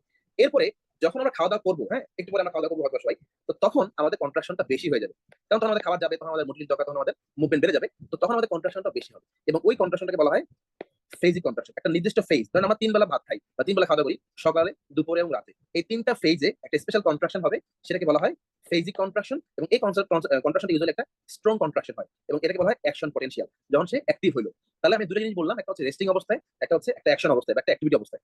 রেস্টিং অবস্থায় ইউজুয়ালি আমাদের কন্ট্রাকশন গুলো হয় হচ্ছে টনিক বা বেজাল কন্ট্রাকশন বলতে পারেন বা পটেনশিয়াল গুলোকে বলতে পারেন অসিলেটিং অথবা স্লো ওয়েভ পটেনশিয়াল। যখনই আমি খাই ইউজুয়ালি 3টা টাইমে খাই, তখন আমাদেরকে আমরা বলি এটাকে ফেজিক কন্ট্রাকশন, একটা নির্দিষ্ট ফেজিক কন্ট্রাকশন হয় এবং ওই কন্ট্রাকশন ইউজুয়ালি স্ট্রং হবে এবং ওটাকে আমরা অ্যাকশন পটেনশিয়াল দিয়ে ডিনোট করি। এখন এটা কেন এত কিছু বললাম? কারণ একটা প্রশ্ন আপনাদের এখানে আছে, এই প্রশ্নটা আমাদের একটু লাগবে, একটু নিচের দিকে যাইতে হবে প্রশ্নটার জন্য। একটু পেজ নাম্বারটা আমি বলি আপনাদেরকে, একটু শেষের দিকে আছে, হ্যাঁ, পেজ নাম্বার হচ্ছে 53, হ্যাঁ? এখানে একটা প্রশ্ন আসে, এই প্রশ্নটা দেখা যাচ্ছে না? দেখা যাচ্ছে? তো পাইছেন 53 নম্বর পেজে? জি পেয়েছি। এখন এটা দেখেন কি লেখা আছে, slow wave in gut smooth muscle. তার মানে কি বোঝাচ্ছে? এটা কি অবস্থায় আছে? রেস্টিং অবস্থায় আছে নাকি অ্যাক্টিভ অবস্থায় আছে? রেস্টিং। রেস্টিং অবস্থায় আছে, হ্যাঁ? রেস্টিং অবস্থায় যদি থাকে তাহলে সেটাকে আমরা কি কি পটেনশিয়াল বলি? বেজাল বেজাল or tonic slow tonic wave oscillating resting potential বলি। দেখেন এখানে প্রথম লেখা আছে অ্যাকশন পটেনশিয়াল, এটা কি হবে তাহলে? ফলস হবে। ফলস হবে। তারপর কি বলছে? ফেজিক কন্ট্রাকশন বা ফেজ কন্ট্রাকশন, এটা কি হবে? ফলস ফলস হবে। এরপর কি বলছে? টনিক কন্ট্রাকশন, তাই না? ট্রু। এখানে হবে ট্রু, এটা ফলস দেওয়া আছে, এটা কাটেন, এটাকে ট্রু বানান, ঠিক আছে? এরপর কি বলছে 3 নাম্বার 4 নম্বরে অসিলেটিং রেস্টিং পটেনশিয়াল, এটা কি হবে? এটাও ট্রু। এটাও ট্রু হবে। এবার বলছে কন্ট্রোল বাই ইন্টারস্টিশিয়াল সেল কাজল। আচ্ছা, এটা আমরা বলি নাই, হ্যাঁ, আমাদের এই যে এন্ড্রিক নার্ভাস সিস্টেম আছে এইটাকে কন্ট্রোল করে একটা সেল আছে, তার নাম হচ্ছে ইন্টারস্টিশিয়াল সেল অফ কাজল। এইটাকে বলা হয় pace maker for smooth muscle. এখানে লেখা সুন্দর করে আপনি একটু একবার রিডিং করলে পেয়ে যাবেন। এইটা আপনি একটু মনে রাখবেন, হ্যাঁ? ইন্টারস্টিশিয়াল সেল অফ কাজল, যেটাকে বলা হয় pace maker of this smooth muscle, হ্যাঁ? এটা ওটা একটা পেস মেকার হিসেবে কাজ করে। অনেকগুলো কথা এখানে ভিতরে লেখা আছে, আমি জাস্ট বোঝানোর জন্য সবাই বুঝালাম আপনাদের। এটা একটু ভেজাল, এজন্য আমি আপনাকে আলাদা বললাম, হ্যাঁ? পরীক্ষায় অনেক সময় এটা দিতে পারে, 2019 সালে আসছিল তো, এরপর আর আসে নাই, হয়তো দেখবেন যে এর ভিতরে হয়তো কোথাও দিয়ে দিতে পারে, হ্যাঁ? আচ্ছা, আমরা একটু এখানে আবার আসি, চ্যাপ্টারে আসি।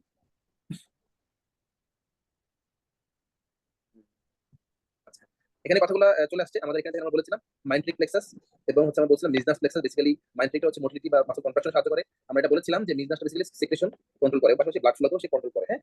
আচ্ছা, এই কথাগুলো এখানে বলা আছে এবং ইন্টারস্টিশিয়াল সেল অফ কাজলের কথা এখানে বলছে যে এটা থাকে যেখানে পেসমেকার হিসেবে কাজ করে। এই মোটামুটি এখান থেকে এতটুকু করলে আপনাদের জন্য এনাফ, হ্যাঁ? আচ্ছা, আয়রন অ্যাবজর্পশন এইটা আপনারা এখান থেকে যেটা পড়বেন, একটা ফিগার আছে, আমি ফিগারটা আপনাদেরকে দেখাই, আপনার স্ক্রিনশট নেন, হ্যাঁ?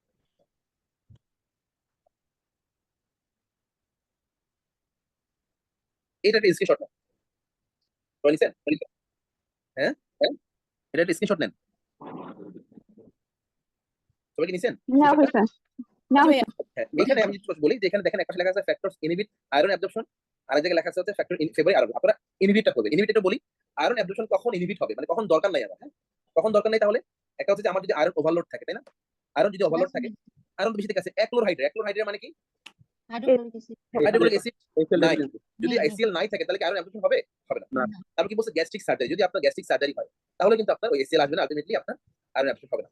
এরপরে যেগুলো আছে দেখেন টেনিন, ফাইটেট, ফসফেট, পি, এগুলো সবগুলো কিন্তু আমার আয়রনকে অ্যাড করতে বাধা। ওইজন্য আমরা যাদের আয়রন ডিফিসিয়েন্সি তাদের আমরা বলি যে আপনি চা, কফি, এজেন্ট এগুলো দিই। হ্যাঁ এগুলো আপনি খাবেন না, এগুলো খাইলে আপনার আয়রনটাকে অ্যাবজর্ব করতে বাধা দিবে। কিভাবে? PPI, হ্যাঁ এই যে যারা বেশি বেশি গ্যাসের ওষুধ খায় তাদেরও কিন্তু ইন দ্য লং রান তাদের কিন্তু কি হয় আমাদের এই আয়রন ডিফিসিয়েন্সি হতে পারে। সো যারা দেখবেন যে এখানে অনেকেই আছে, আমাদের গ্রামের মানুষ অনেকে আছে, দেখবেন যে গ্রামের অনেক মহিলারা অনেকেই দেখবেন যে বছরের পর বছর গ্যাসের ওষুধ খেয়ে যাচ্ছে। তো তাদের কিন্তু একটা লং রান তাদের কিন্তু আমাদের এই আয়রন ডিফিসিয়েন্সি হতে পারে। সো আপনি যদি ইনহিবিটটা পড়েন তাহলে ফেভারিংটা এত ইম্পর্টেন্ট না, আপনি এমনিতে পারবেন। সো ইনহিবিট একটু ভালোভাবে মনে রাখেন, এটাই পরীক্ষা আসে বেশি। হ্যাঁ আমরা একটু পরে আসি। সো এখানে আরেকটা জিনিস একটু লেখা রাখি নিচের দিকে, সেটা হচ্ছে আয়রন অ্যাবজর্পশনের সাথে আমাদের সম্পর্ক স্থান হচ্ছে হেপসিডিন। এ কি করে আয়রনটাকে সেলের ভিতরে ঢুকানো এবং বাইর করার রেগুলেশনটা তার হাতে, ঠিক আছে। এবং এটা মনে রাখেন যে এটা হচ্ছে এর সাথে ইনভার্সলি প্রপোর্শনাল। হ্যাঁ যদি হেপসিডিন বেশি কাজ করে তাহলে আয়রন অ্যাবজর্পশন কম হবে, যদি হেপসিডিন কম কাজ করে তাহলে আয়রন অ্যাবজর্পশন কি হবে? বেশি হবে, ঠিক আছে। সো এটা একটা মনে রাখেন, আয়রনের সাথে আমাদের হেপসিডিনের একটা সম্পর্ক আছে। সে কি করে? সে হচ্ছে আয়রন অ্যাবজর্পশনটাকে ইনভার্সলি কন্ট্রোল করে। তাহলে যদি হেপসিডিন সিক্রেশন বেশি হয় তাহলে বুঝতে হবে যে আপনার আয়রন কম হবে। কম হবে। আবার হেপসিডিন যদি কম সিক্রেশন হয় তাহলে কিন্তু আমার আয়রন অ্যাবজর্পশনটা বেশি হবে, ঠিক আছে। বেশি হবে। জি। আমাদের আয়রন এইখান থেকে মোটামুটি এতটুকুই। এখানে কিছু কিছু বোল্ড অক্ষরে কিছু কথা লেখা আছে, এগুলো আপনারা দাগে নিতে পারেন বা একবার রিডিং করতে পারেন। সবগুলো কথা চলে আসছে অবশ্য, ওই বক্সটা ইম্পর্টেন্ট, হ্যাঁ বক্সটা একবার একটু পড়লে আমাদের পরীক্ষা মানে ওখান থেকে পরীক্ষা বেশি আসে। আশা করি আপনারা পারবেন। আয়রন অ্যাবজর্পশন ইনক্রিজড, এই কথাগুলো ওখানে চলে আসছে। আচ্ছা এখানে একটা কথা বলি, এই যে আমরা যেটা বলেছিলাম যে টার্মিনাল পয়েন্ট অফ আইলামিক অ্যাবজর্পশন, এই কথা আবার একটু লেখছি এখানে, একটু এটা দাগে রাখেন।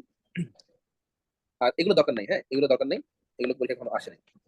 আচ্ছা এই ছবিটা হচ্ছে যে কারো যদি আইলিয়াল রিসেকশন হয়, হ্যাঁ কারো যদি আইলিয়াল রিসেকশন হয় তাহলে তার কি হতে পারে, যেটা আমরা বলেছিলাম আইলিয়াল রিসেকশন হলে তার এই দেখেন বাইল সল্ট পুল কমে যাবে, আলটিমেটলি তার লিথোজেনিক বাইল হবে in the gallstone, the form of gallstone. পাশাপাশি আমি বললাম যে আমাদের কি হবে, ওই যে অক্সালেটটাকে সে বের করে দিবে, আলটিমেটলি অক্সালেটটা দেখেন কি হবে, আমাদের এখানে অক্সালেট ক্যালকুলেট করবে। তাহলে আইলিয়াল রিসেকশন হলে আমার কতগুলো কনসিকুয়েন্স, একটা হচ্ছে যে তার গলস্টোন হচ্ছে, একটা কিডনি স্টোন হচ্ছে, তারপর এই আমার আইলিয়াল রিসেকশন এখানে কি হচ্ছে, ভিটামিন B12টা ঠিকমতো অ্যাবজর্ব হবে না, কারণ ভিটামিন B12 এর অ্যাবজর্পশনের জায়গাই হচ্ছে এটা।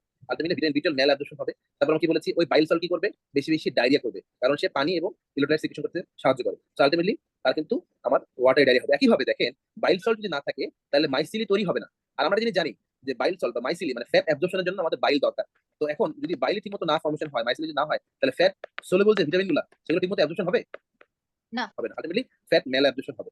ফ্যাট ম্যাল অ্যাবজর্পশন হবে। তো ফ্যাট ম্যাল অ্যাবজর্পশন মানে কি, ভিটামিন এ ঠিকমতো অ্যাবজর্ব হবে না, ভিটামিন ডি হবে না, ভিটামিন ই হবে না, ভিটামিন কি হবে, কারণ সবাই হচ্ছে ফ্যাট সলিউবল ভিটামিন। তো ভিটামিন ডি ঠিকমতো অ্যাবজর্পশন না হলে কি হবে বলেন, হাইপোক্যালসিমিয়া হবে, তাই না। ভিটামিন ডি ঠিকমতো অ্যাবজর্ব না হলে কি হবে, হাইপোক্যালসিমিয়া হবে। ভিটামিন কে যদি অ্যাবজর্পশন না হয় তাহলে কি হবে বলেন তো দেখি,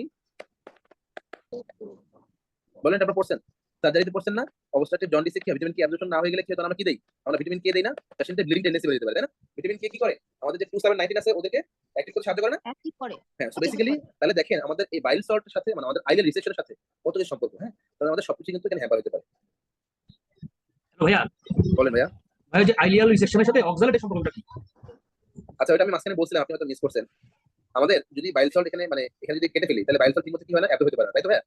তো বাইল সল্ট যদি অ্যাবজর্ব না হয় তার মানে এই জায়গা থেকে বাইল সল্ট এখান থেকে এখানে চলে আসবে না, বাইল সল্ট অ্যাবজর্ব মানে কি সে ব্লাডে যাবে। তো যদি কেটে ফেলছি তাহলে কি হবে, এই আইলিয়াম থেকে বাইল সল্টটা কোথায় আসবে, এখানে আসবে, তাই না ভাইয়া, দেখতেছেন।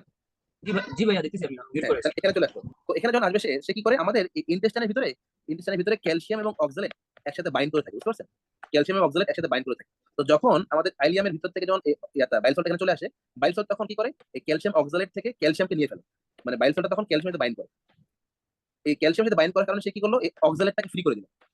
যখনই অক্সালেটটা ফ্রি হয় তখন অক্সালেটটা অ্যাবজর্ব হয়ে যায়, এই পোর্টাল সার্কুলেশনের মাধ্যমে অ্যাবজর্ব হয়ে সে লিভারে চলে আসে, লিভার থেকে আলটিমেটলি সিস্টেমে সার্কুলেশন চলে যায়। তাহলে ঘটনাটা কি ঘটলো দেখেন, এই ক্যালসিয়াম এবং অক্সালেট ছিল বাইন্ডিং অবস্থায়, ততক্ষণ পর্যন্ত ভালো ছিল, সে ব্লাডে আসতে পারছিল না। যেই মোমেন্টে বাইল সল্টটা এই ক্যালসিয়ামকে টেনে তার সাথে বাইন্ডিং করলো, সেই মোমেন্টেই অক্সালেটটা ফ্রি হয়ে গেল। অক্সালেট ফ্রি হয়ে যাওয়া মানে অক্সালেটটা সহজেই ব্লাডে চলে যাওয়া। ব্লাডে চলে গেলে সে আলটিমেটলি সিস্টেমিক সার্কুলেশনের মাধ্যমে কিডনিতে চলে আসে, আর কিডনিতে আসলেই সে ওখানে প্রিসিপিয়েট করে কিডনিতে অক্সালেট স্টোন তৈরি করে। বুঝতে পারছেন ভাইয়া। হ্যাঁ ভাইয়া থ্যাংক ইউ। মানে কনসিকুয়েন্সটা অনেক লার্জ, মানে অনেক মানে রিমোট একটা কনসিকুয়েন্স ঘটে এখানে। আচ্ছা এগুলো ডেভিডসনের ছবি, আপনারা চাইলে একটু দেখতে পারেন, খুব বেশি ইম্পর্টেন্ট না, আপনাদের যারা তাদের পার্ট অন পরীক্ষা দেওয়া আছে অথবা পাস করা আছে তাদের জন্য খুব হেল্প হবে। তারপরে একটু দেখতে পারেন, এগুলো হচ্ছে আমাদের মেল অ্যাবজর্পশন হলে কি কনসিকুয়েন্স। ভাইয়া এগুলো কি বেসিক সাবজেক্টের জন্য লাগবে? না এত গুরুত্বপূর্ণ না, এত গুরুত্বপূর্ণ না, ঠিক আছে। ওকে যারা ডিপ্লোমা রেসিডেন্সি এর জন্য আমি একটু বলি, আবার একটু বলি, ডিপ্লোমা রেসিডেন্সি এর জন্য আমি যতটুকু ক্লাসে বলতেছি এটা এনাফ। হ্যাঁ, যারা পার্ট ওয়ান অন্য কিছু যদি দিতে চান সেটা অন্য বিষয়, সেটা আপনাদের ডিটেইলস অন্য কিছু বলবে। কিন্তু যারা ডিপ্লোমা রেসিডেন্সি এই দুটো পরীক্ষা দিবেন তাদের জন্য আমি যতটুকু বলেছি এনাফ। এবং শীটে যা আছে যা যা বলেছি এটা যদি একটু ভালো প্র্যাকটিস করেন, কোশ্চেনগুলো বারবার যদি দেখেন, আশা করি কোশ্চেন আটকাবেন না ইনশাআল্লাহ। বল কি বলতেছিলেন আজ? ভাই মেডিসিন ফ্যাকাল্টির জন্য কোনটা ইম্পর্টেন্ট বলবেন? আচ্ছা। মেডিসিন ফ্যাকাল্টি আচ্ছা, মেডিসিন ফ্যাকাল্টিতে যারা থাকবে, মেডিসিন ফ্যাকাল্টি এবং অন্য ফ্যাকাল্টি যদি বলি, মেডিসিন ফ্যাকাল্টির জন্য আপনারা এখানে যে ছবিগুলো ডেভিডসনের আছে তারা একটু ডেভিডসনটা একটু দেখবেন কষ্ট করে। হ্যাঁ, কারণ আপনাদের মেডিসিন ফ্যাকাল্টি ডেভিডসনের প্রশ্ন আছে। কিন্তু অন্য ফ্যাকাল্টি যারা সার্জারি বা গাইনি বা বেসিক ফ্যাকাল্টি যারা আছেন তাদের জন্য ডেভিডসনের ছবিটা এত গুরুত্বপূর্ণ না। তাদের জন্য আমাদের শীটে যা আছে মেইনলি শীটগুলো তো জ্ঞান থেকে বা গাইডন থেকে বানানো হয়েছে, শীটটা পড়লেই এনাফ। হ্যাঁ, তাদের জন্য মেডিসিনের বা ডেভিডসনের বইটা বা ছবিটা এত ম্যান্ডেটরি না। সার্জারি, পেডিয়াট্রিক ফ্যাকাল্টি বা হচ্ছে আমার বেসিক ফ্যাকাল্টি। কিন্তু যারা মেডিসিন ফ্যাকাল্টিতে আছেন তাদের জন্য একটু হলেও গুরুত্বপূর্ণ এই কারণে যে আপনাদের এখান থেকে ডেভিডসন থেকে যে ফ্যাকাল্টি প্রশ্ন আসবে সেটা আপনারা কিন্তু ডেভিডসন থেকে পড়তে হবে। তো তখন আপনারা একটু হেল্প পাবেন। ওই জন্য ডেভিডসনের ছবি যারা পাবেন, মেডিসিনের ফ্যাকাল্টি যারা আছেন তারা একটু কষ্ট করে দেখে যান, হেল্প হবে, আপনাদের পড়াটা আগায় থাকবে আর কি। ঠিক আছে? আচ্ছা, ফাংশনস অফ লিভার একটু বলি। আমরা অনেক ক্লাস বড় লেন্থ হয়ে যাচ্ছে, আমরা শেষ করে দিত। আর খুব বেশি ইম্পর্টেন্ট টপিক নাই, আমি যেগুলো বলছি একটু ভালো খেয়াল করবেন। হ্যাঁ, এখানে ফাংশন অফ লিভারের জন্য এখানে একটা ছবি আছে। হ্যাঁ, এই ছবিটা খুব ইম্পর্টেন্ট। ভাই এটা infinity star. Functions of liver, হ্যাঁ ইনফিনিটি না, এটা মানে 3 স্টেশন সম্ভবত। একটু শুরুর কন্টেন্টটা দেখে নিন। হ্যাঁ, এটা 3 স্টেশন সম্ভবত। হ্যাঁ, ঠিক আছে। আচ্ছা, যেটা বলছিলাম এই ছবিটা ডেভিডসনের। হ্যাঁ, কিন্তু এই ফাংশনগুলো আপনাদের সবারই লাগবে। হ্যাঁ, এটা কোনো অন্য কোনো ফ্যাকাল্টি মানে ডিস্ট্রিবিউট করতেছে না, সবার জন্য লাগবে। কারণ লিভারের ফাংশন এটা আপনাকে জানতেই হবে, এটা আপনি যে ফ্যাকাল্টি হন না কেন। হ্যাঁ, সো এখানে দেখেন কয়েকটা জিনিস বলা আছে। এর ভিতরে সবচেয়ে ইম্পর্টেন্ট হচ্ছে দুইটা জিনিস, প্রোটিন সিনথেসিস আর স্টোরেজ। এই দুইটা খুব বেশি বেশি ইম্পর্টেন্ট। এই দুইটা খুব ভালোভাবে দাগান। হ্যাঁ, প্রোটিনের ভিতরে আমরা জানি সব ধরনের প্রোটিন বেসিক্যালি এখানে তৈরি হয়। এর ভিতরে অ্যালবুমিন আছে, কোয়াগুলেশন ফ্যাক্টর আছে, কমপ্লিমেন্ট আছে, সেলুলোপ্লাজমিন, হ্যাপটেন, অনেক কিছু আছে। হ্যাঁ, তারপর হচ্ছে প্রোটিন ইনহিবিটর, আলফা ট্রিপসিন সবগুলো আছে। একটা জিনিস একটু মনে রাখেন এখানে, কিন্তু আরেকটা জিনিস বাদ যাবে, অ্যালবুমিন আছে, গ্লোবিউলিন আছে, কিন্তু এখানে মানে যেটা হচ্ছে গামা গ্লোবিউলিন সেটা কিন্তু এখানে আসে না। গামা গ্লোবিউলিনটা কি জিনিস বলেন তো? এটা হচ্ছে অ্যান্টিবডি। হ্যাঁ, অ্যান্টিবডি। সো অনেকেই গ্লোবিউলিন দেখে অনেক সময় ভাবতে পারেন যে এটা প্রোটিন, আমাদের এখান থেকে আসছে না।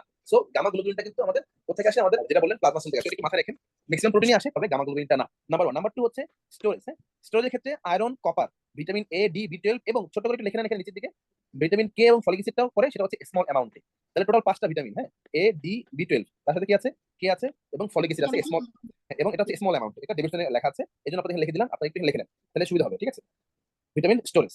এছাড়া আর কি কি করে? আর হচ্ছে যে সেটা কি করে, সেটা হচ্ছে যে বাইল সল্ট, বিলিরুবিন, ড্রাগস এগুলো এক্সক্রিট করে, তার কিছু নিউট্রিয়েন্ট মেটাবলিজম আছে। এবার একটু বক্সে আসি। এই বক্সটাতে এই জিনিসটা বলছে আপনারা একটু প্রোটিন সিনথেসিস এবং স্টোরেজ, এটা একটু ভালোভাবে পড়বেন যেটা আমরা বললাম। আর এখানে একটু কষ্ট করে এটা একটু এখানে লিখে নেন। হ্যাঁ, folic acid.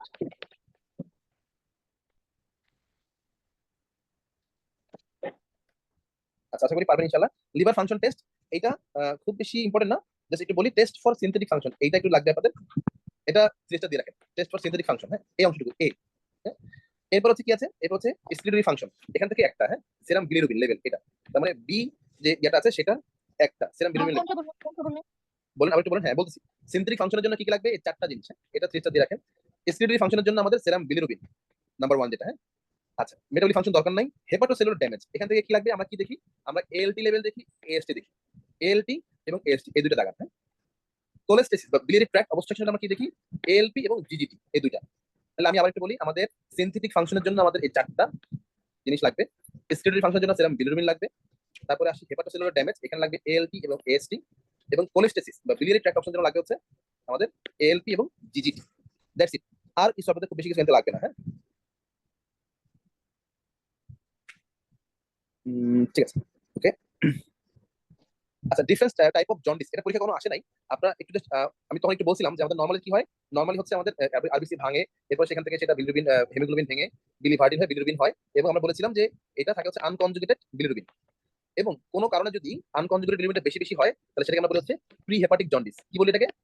Pre hepatic jaundice অথবা হিমোলাইটিক জন্ডিস, মানে হিমোলাইসিসের কারণে যদি বেশি বেশি বিলিরুবিন তৈরি হয়। নাম্বার 1।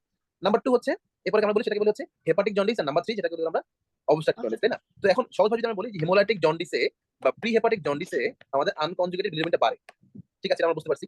এরপরে কি হয়? সেকেন্ডের আসে থার্ডটা, একটু আমরা আসি। থার্ডটা কি জন্য হয়? অবস্ট্রাকটিভ। অবস্ট্রাকটিভ কেন হয়? আমরা বলেছিলাম যে লিভার থেকে এই এই বিলিরুবিনটা যেটা কনজুগেট হলো সেটা আলটিমেটলি বাইল ডাক্ট হয়ে, আলটিমেটলি কমন বাইল ডাক্ট হয়ে কোথায় আসে? আমাদের ইন্টেস্টাইনে আসে। হ্যালো ভাই,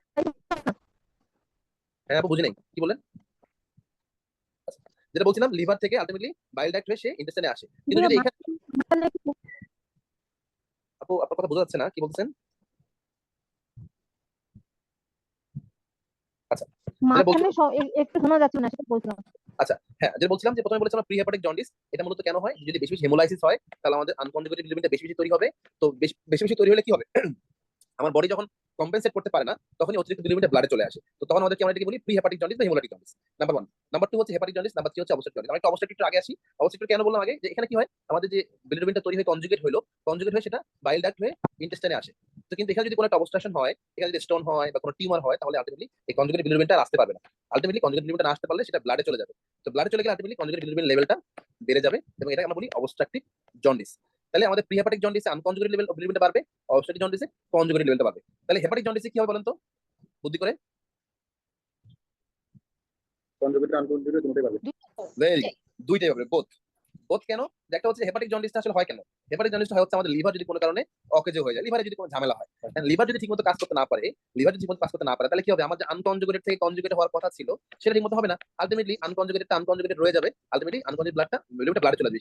নাম্বার 1। নাম্বার 2 হচ্ছে যেহেতু কনজুগেট বাড়ে, তো কনজুগেট কেন বাড়ে? তো লিভার যখন কাজ করতে পারে না, তখন লিভারের সেলগুলো কি হয়ে যায়, অনেকগুলো ডিজিজে, অনেকগুলো ডিফর্মে লিভারের সেলগুলো সোলিং হয়ে গেলে সেগুলো কি করে, আমাদের এই বাইল ডাক্ট গুলোকে ব্লক করে দেয়। মানে আমাদের যে সাইনোসয়েড গুলো আছে, বাইল ডাক্টিল গুলো আছে, সেগুলোকে ব্লক করে দেয়। তাহলে দেখেন, একটা হচ্ছে যে লিভার ঠিকমতো কাজ করতে পারছে না, এই জন্য আনকনজুগেটটা বেড়ে গেল। আরেকটা হচ্ছে যতটুকু কনজুগেট হয়েছে সেটাও ঠিকমতো ট্রেন হতে পারে না, ঠিকমতো বেরোতে পারে না।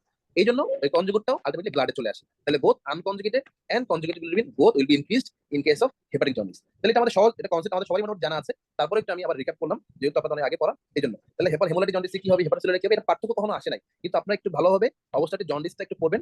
এখানে মেইন কি হয়, এখানে জিনিসটা যেটা হয় যে পেল স্টুল হয়, আর কি হয়, ডার্ক ইউরিন হয়, তাই না? কারণ কি, ওই যে অবস্ট্রাকশন হয়ে গেলে আলটিমেটলি আমাদের বাইলটা বের হতে পারে না, স্টার্কোবিলিরুবিন করতে পারে না, ওই কনজুগেশনটা বিলিরুবিনটা ইউরিন দিয়ে পাস হয়ে যায়, এই জন্য ইউরিনটা অনেক ডার্ক হয়ে যায়। আমরা কিন্তু রোগীদের জিজ্ঞেস করি, যাদের অবস্ট্রাকটিভ জন্ডিস, তাদের আমরা জিজ্ঞেস করি আপনার পায়খানা কেমন হয়, হ্যাঁ পায়খানা কি ফ্যাকাশে হয় কিনা, সেখানে দেখবেন বলবে হ্যাঁ ফ্যাকাশে হয়, পায়খানা কালার সাদা সাদা হয়ে গেছে এবং অনেক গাঢ় প্রস্তাব হয়। তো আপনারা একটু কষ্ট করে অবস্ট্রাকটিভ জন্ডিসটা একটু করবেন, বাকিগুলো এত জরুরি না। অবস্ট্রাকটিভ জন্ডিসটা করলে আশা করি আপনার জন্য সহজ। তারপর কখনো পার্থক্য কখনো আসে নাই, কিন্তু মেইন বেসিক পার্থক্যগুলো আমি বলে দিলাম। হ্যাঁ, জন্ডিসের ক্ষেত্রে কোন বিলিরুবিনটা বেশি বেশি বাড়ে, হ্যাঁ। সো এটা একটু জানলে আশা করি ইনশাআল্লাহ হয়ে যাবে। আরেকটা জিনিস বলি, যে হেপাটোসেলুলার ড্যামেজে আমাদের এএসটি-এলটিটা বেশি বাড়ে, আর অবস্ট্রাকটিভ জন্ডিসে আমাদের কি বাড়ে বলেন তো, এএলপিটা বেশি বাড়ে। এলপিটা এবং জিজিটি লেখা রাখতে পারেন, হ্যাঁ। তাহলে কি বললাম, হেপাটোসেলুলার ড্যামেজে এএসটি-এলটি বেশি বাড়ে, আর আমাদের অবস্ট্রাকটিভ জন্ডিসে এএলপি অথবা জিজিটি, হ্যাঁ, এই দুইটা বেশি বাড়ে, হ্যাঁ। এখান থেকে এতটুকু, এর বেশি আপনাদের প্রয়োজন নেই আশা করি। এখানে একটা ছবি দেওয়া আছে, লাগবে না। আচ্ছা, ইন্টেনশনাল মোটিলিটি, এটা এখান থেকে আপনাদের স্মল ইন্টেনশনাল মোটিলিটি একটু জাস্ট পড়তে হবে। এখানে দেখেন, যদি বলা হয় ফ্যাক্টর এফেক্টিং ইন্টেনশনাল মোটিলিটি, তাহলে যে বাড়ায় সেও আসবে, যে কমায় সেও আসবে, মনে রাখতে হবে কি চাইছে। যদি বলা হয় factors affecting small intestine motility, তাহলে দুইটা কিন্তু আসবে, মনে রাখেন। যদি বলে দেয় ইনক্রিজ করে তাহলে শুধু এরা আসবে, আর ডিক্রিজ করে তাহলে শুধু এরা আসবে, ঠিক আছে? এটা একটু মাথায় রাখেন। সো এটা একটু অনেক সময় উল্টাপাল্টা হয়ে যায়। টপিক এটা খুব বেশি ইম্পর্টেন্ট, টুইস্টার দিয়ে রাখেন, হ্যাঁ। মানে খুব বেশি পরীক্ষা আসে নাই, টুইস্টার দিয়ে রাখতে পারেন, হ্যাঁ। আচ্ছা, এরপরে আমরা ডেফিকেশন রিফ্লেক্স, এগুলো পরীক্ষা কখনো আসে নাই। এখান থেকে একটা রিফ্লেক্স একটু করবেন আপনারা, সেটা হচ্ছে গ্যাস্ট্রোকোলিক রিফ্লেক্স। আচ্ছা, ভমিটিং এর কি রিসেপ্টর আছে, এটা একটু জাস্ট এখানে রিসেপ্টরের নামগুলো আছে, যদি এটা আপনাদের ফার্মাকোলজিতে পড়ানো হবে, একটু রিসেপ্টরের নামগুলো দেখে যায়, হ্যাঁ। এটা ফার্মাকোলজির টপিক। তারপর এখানে দিছে আমাদের ভমিটিং এর জন্য কি কি রিসেপ্টর আছে, NK1, M1, সেরোটোনিন এবং D2 রিসেপ্টর বা ডোপামিন রিসেপ্টর। কোথায় গেল এটা? আচ্ছা, এই গ্যাস্ট্রোকোলিক রিফ্লেক্সটা একটু জাস্ট আপনারা দাগে রাখেন, হ্যাঁ, এসবি এর জন্য লাগবে। এটা কি হয়, এটা হচ্ছে বেসিক্যালি সবার হয় না, বলেন। আচ্ছা, ভাই মনে করেন যে হচ্ছে কোনো বাচ্চাকে খাওয়ানোর পর পর সে হচ্ছে মানে ডিফিকেশন করে দিল, এটা কি গ্যাস্ট্রোকোলিক রিফ্লেক্স? ইয়েস, এটা ইউজুয়ালি গ্যাস্ট্রোকোলিক রিফ্লেক্স কারণে হয়, হ্যাঁ। এটা বাচ্চাদের ক্ষেত্রে বেশি হয়, হ্যাঁ, বড়দের অনেক সময় হয়, তবে এটা বেসিক্যালি বাচ্চাদেরই বেশি। খাওয়ার পরে ওর একটা সিগন্যাল আসে, এটাই বলছে এখানে। দেখেন, যখন খাবারটা ডিস্টেনশন হয়, তখনই একটা কন্ট্রাকশন রেকটামে যায়, এবং আলটিমেটলি সেটা ডেফিকেট করার জন্য একটা ডিজায়ার তৈরি করে। এবং বাচ্চাদের তো আসলে ডেফিকেশন কন্ট্রোল খুবই কম, আলটিমেটলি এটা ও পায়খানা করে দেয়, ওর কন্ট্রোলটা এত স্ট্রং না, হ্যাঁ। আলটিমেটলি এটা হচ্ছে যে ওই গ্যাস্ট্রিক ডিস্টেনশনের কারণেই আলটিমেটলি রেকটাম একটা কন্ট্রাকশন হয়, এবং সেখান থেকেই এই রিফ্লেক্স করে সেই স্টুলটা তার পাস হয়ে যায়। সেটা অ্যাবনর্মাল কিছু না, এটা ফিজিওলজিক্যাল, নরমাল ফিজিওলজি, হ্যাঁ। আমাদের বড়দের অনেক সময় কিন্তু হয়, হ্যাঁ, ঠিক আছে, কিন্তু এটা খুব ইউজুয়াল হচ্ছে বাচ্চাদের ক্ষেত্রে, বড়দের ক্ষেত্রে না, ঠিক আছে।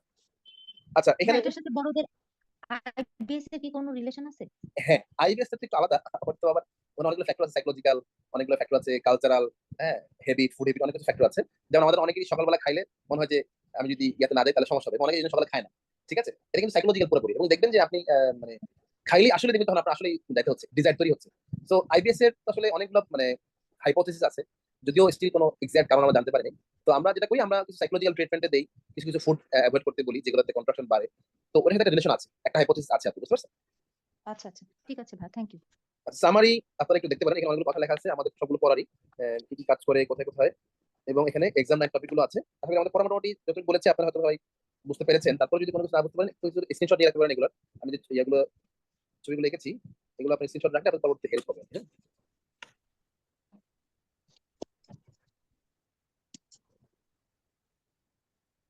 আচ্ছা, সবাই কি বুঝতে পারছি মোটামুটি? যে এটি পারবো তো জি ইনশাআল্লাহ না? জি ভাই ভাইয়া কিছু কোশ্চেন ছিল। বলেন ভাই।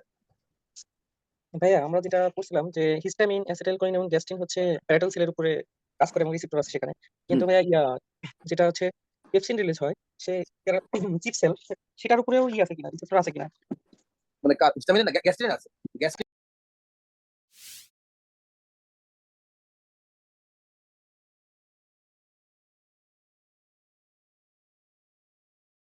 না ভাইয়া, হ্যাঁ এটা হ্যাঁ, হ্যাঁ, হ্যাঁ, বুঝতে পারছেন। এখানে আসলে মানে এটা এদের কাজের মধ্যে এতটা ক্লিয়ার না আমরা। কিন্তু এটার উপর ইফেক্ট আছে, গ্যাস্ট্রিনের ইফেক্ট আছে। এজন্য হোয়াট চিহ্ন দিয়ে রাখছি ভাই, বুঝছেন? বুঝতে জি পারছেন? ভাইয়া। মানে হোয়াট চিহ্ন দিছে মানে কিছু, কিছু ফাংশন আছে নন ক্লিয়ার। অনেকে হাইপোথিসিস হয়, তবে গ্যাস্ট্রিনের ইফেক্ট আছে, এতটুকু মনে হয়। গ্যাস্ট্রিনের ইফেক্ট আছে। আর ভাইয়া 18 নম্বর পেজের উপরে এই জিনিসটা একটু ভাইয়া ক্লিয়ার না স্যালাইভার ক্ষেত্রে। সেটা হচ্ছে যে আমরা যেটা করলাম যে সোডিয়াম এবং ক্লোরাইড বের হয়ে যাবে, এখানে হ্যাঁ। আবার সোডিয়াম অ্যাক্টিভ অ্যাবজর্পশন এবং ক্লোরাইড প্যাসিভ অ্যাবজর্পশন লেখা, সেটা আসলে ক্লিয়ার না ভাইয়া। ও আচ্ছা, ওইটা মানে ওই যে অ্যাবজর্পশন বলতে বলেছি, এটা তো আসলে এখান থেকে বের হয়ে এখানে চলে যায়। হ্যাঁ, এই সোডিয়াম এবং ক্লোরাইডটা তো এখানে অ্যাবজর্ব হয়ে যায়। এটা সিক্রেশন হয়। এজন্য কথাটা আসলে এভাবে ঘুরে লেখছে, বুঝছেন? সোডিয়াম তাহলে ভাইয়া যদি যদি সেটাই হয় তাহলে পটাশিয়াম এবং বাইকার্বনেট দুটোই সিক্রেশন লেখা। হ্যাঁ, সেক্ষেত্রে এখানে ভাইয়া, হ্যাঁ, বলেন, বলেন, বলেন। সেক্ষেত্রে যদি পটাশিয়াম মানে সিক্রেশন হয় বা বের হয়ে যায় এবং তাহলে তো বাইকার্বনেটও বের হয়ে যাচ্ছে। সেক্ষেত্রে তো লো ফ্লোতে ভাইয়া বাইকার্বনেট তো আর কমে যাওয়ার কথা ছিল। হ্যাঁ, লো ফ্লো তো বাইকার্বনেট তো কমই। আচ্ছা, এখানে আমি একটু বলি, এখানে বাইকার্বনেট নিয়ে বাইকার্বনেট কনফিউশন আছে। আমি একটু বলি, বুঝতে পারছেন ভাই প্রশ্ন? যেটা বলছিলাম যে বাইকার্বনেট কেটে দেন। এটা বিআরএস এ লেখা আছে। বাইকার্বনেট কথাটা অন্য জায়গায় খুব ভালোভাবে লেখা নেই, হ্যাঁ? বিআরএস এ বলা আছে যে বাইকার্বনেটটা হাই ফ্লোতে বেশি সিক্রেশন হয় আর লো ফ্লোতে কম সিক্রেশন হয়। বুঝতে পারছেন ভাই?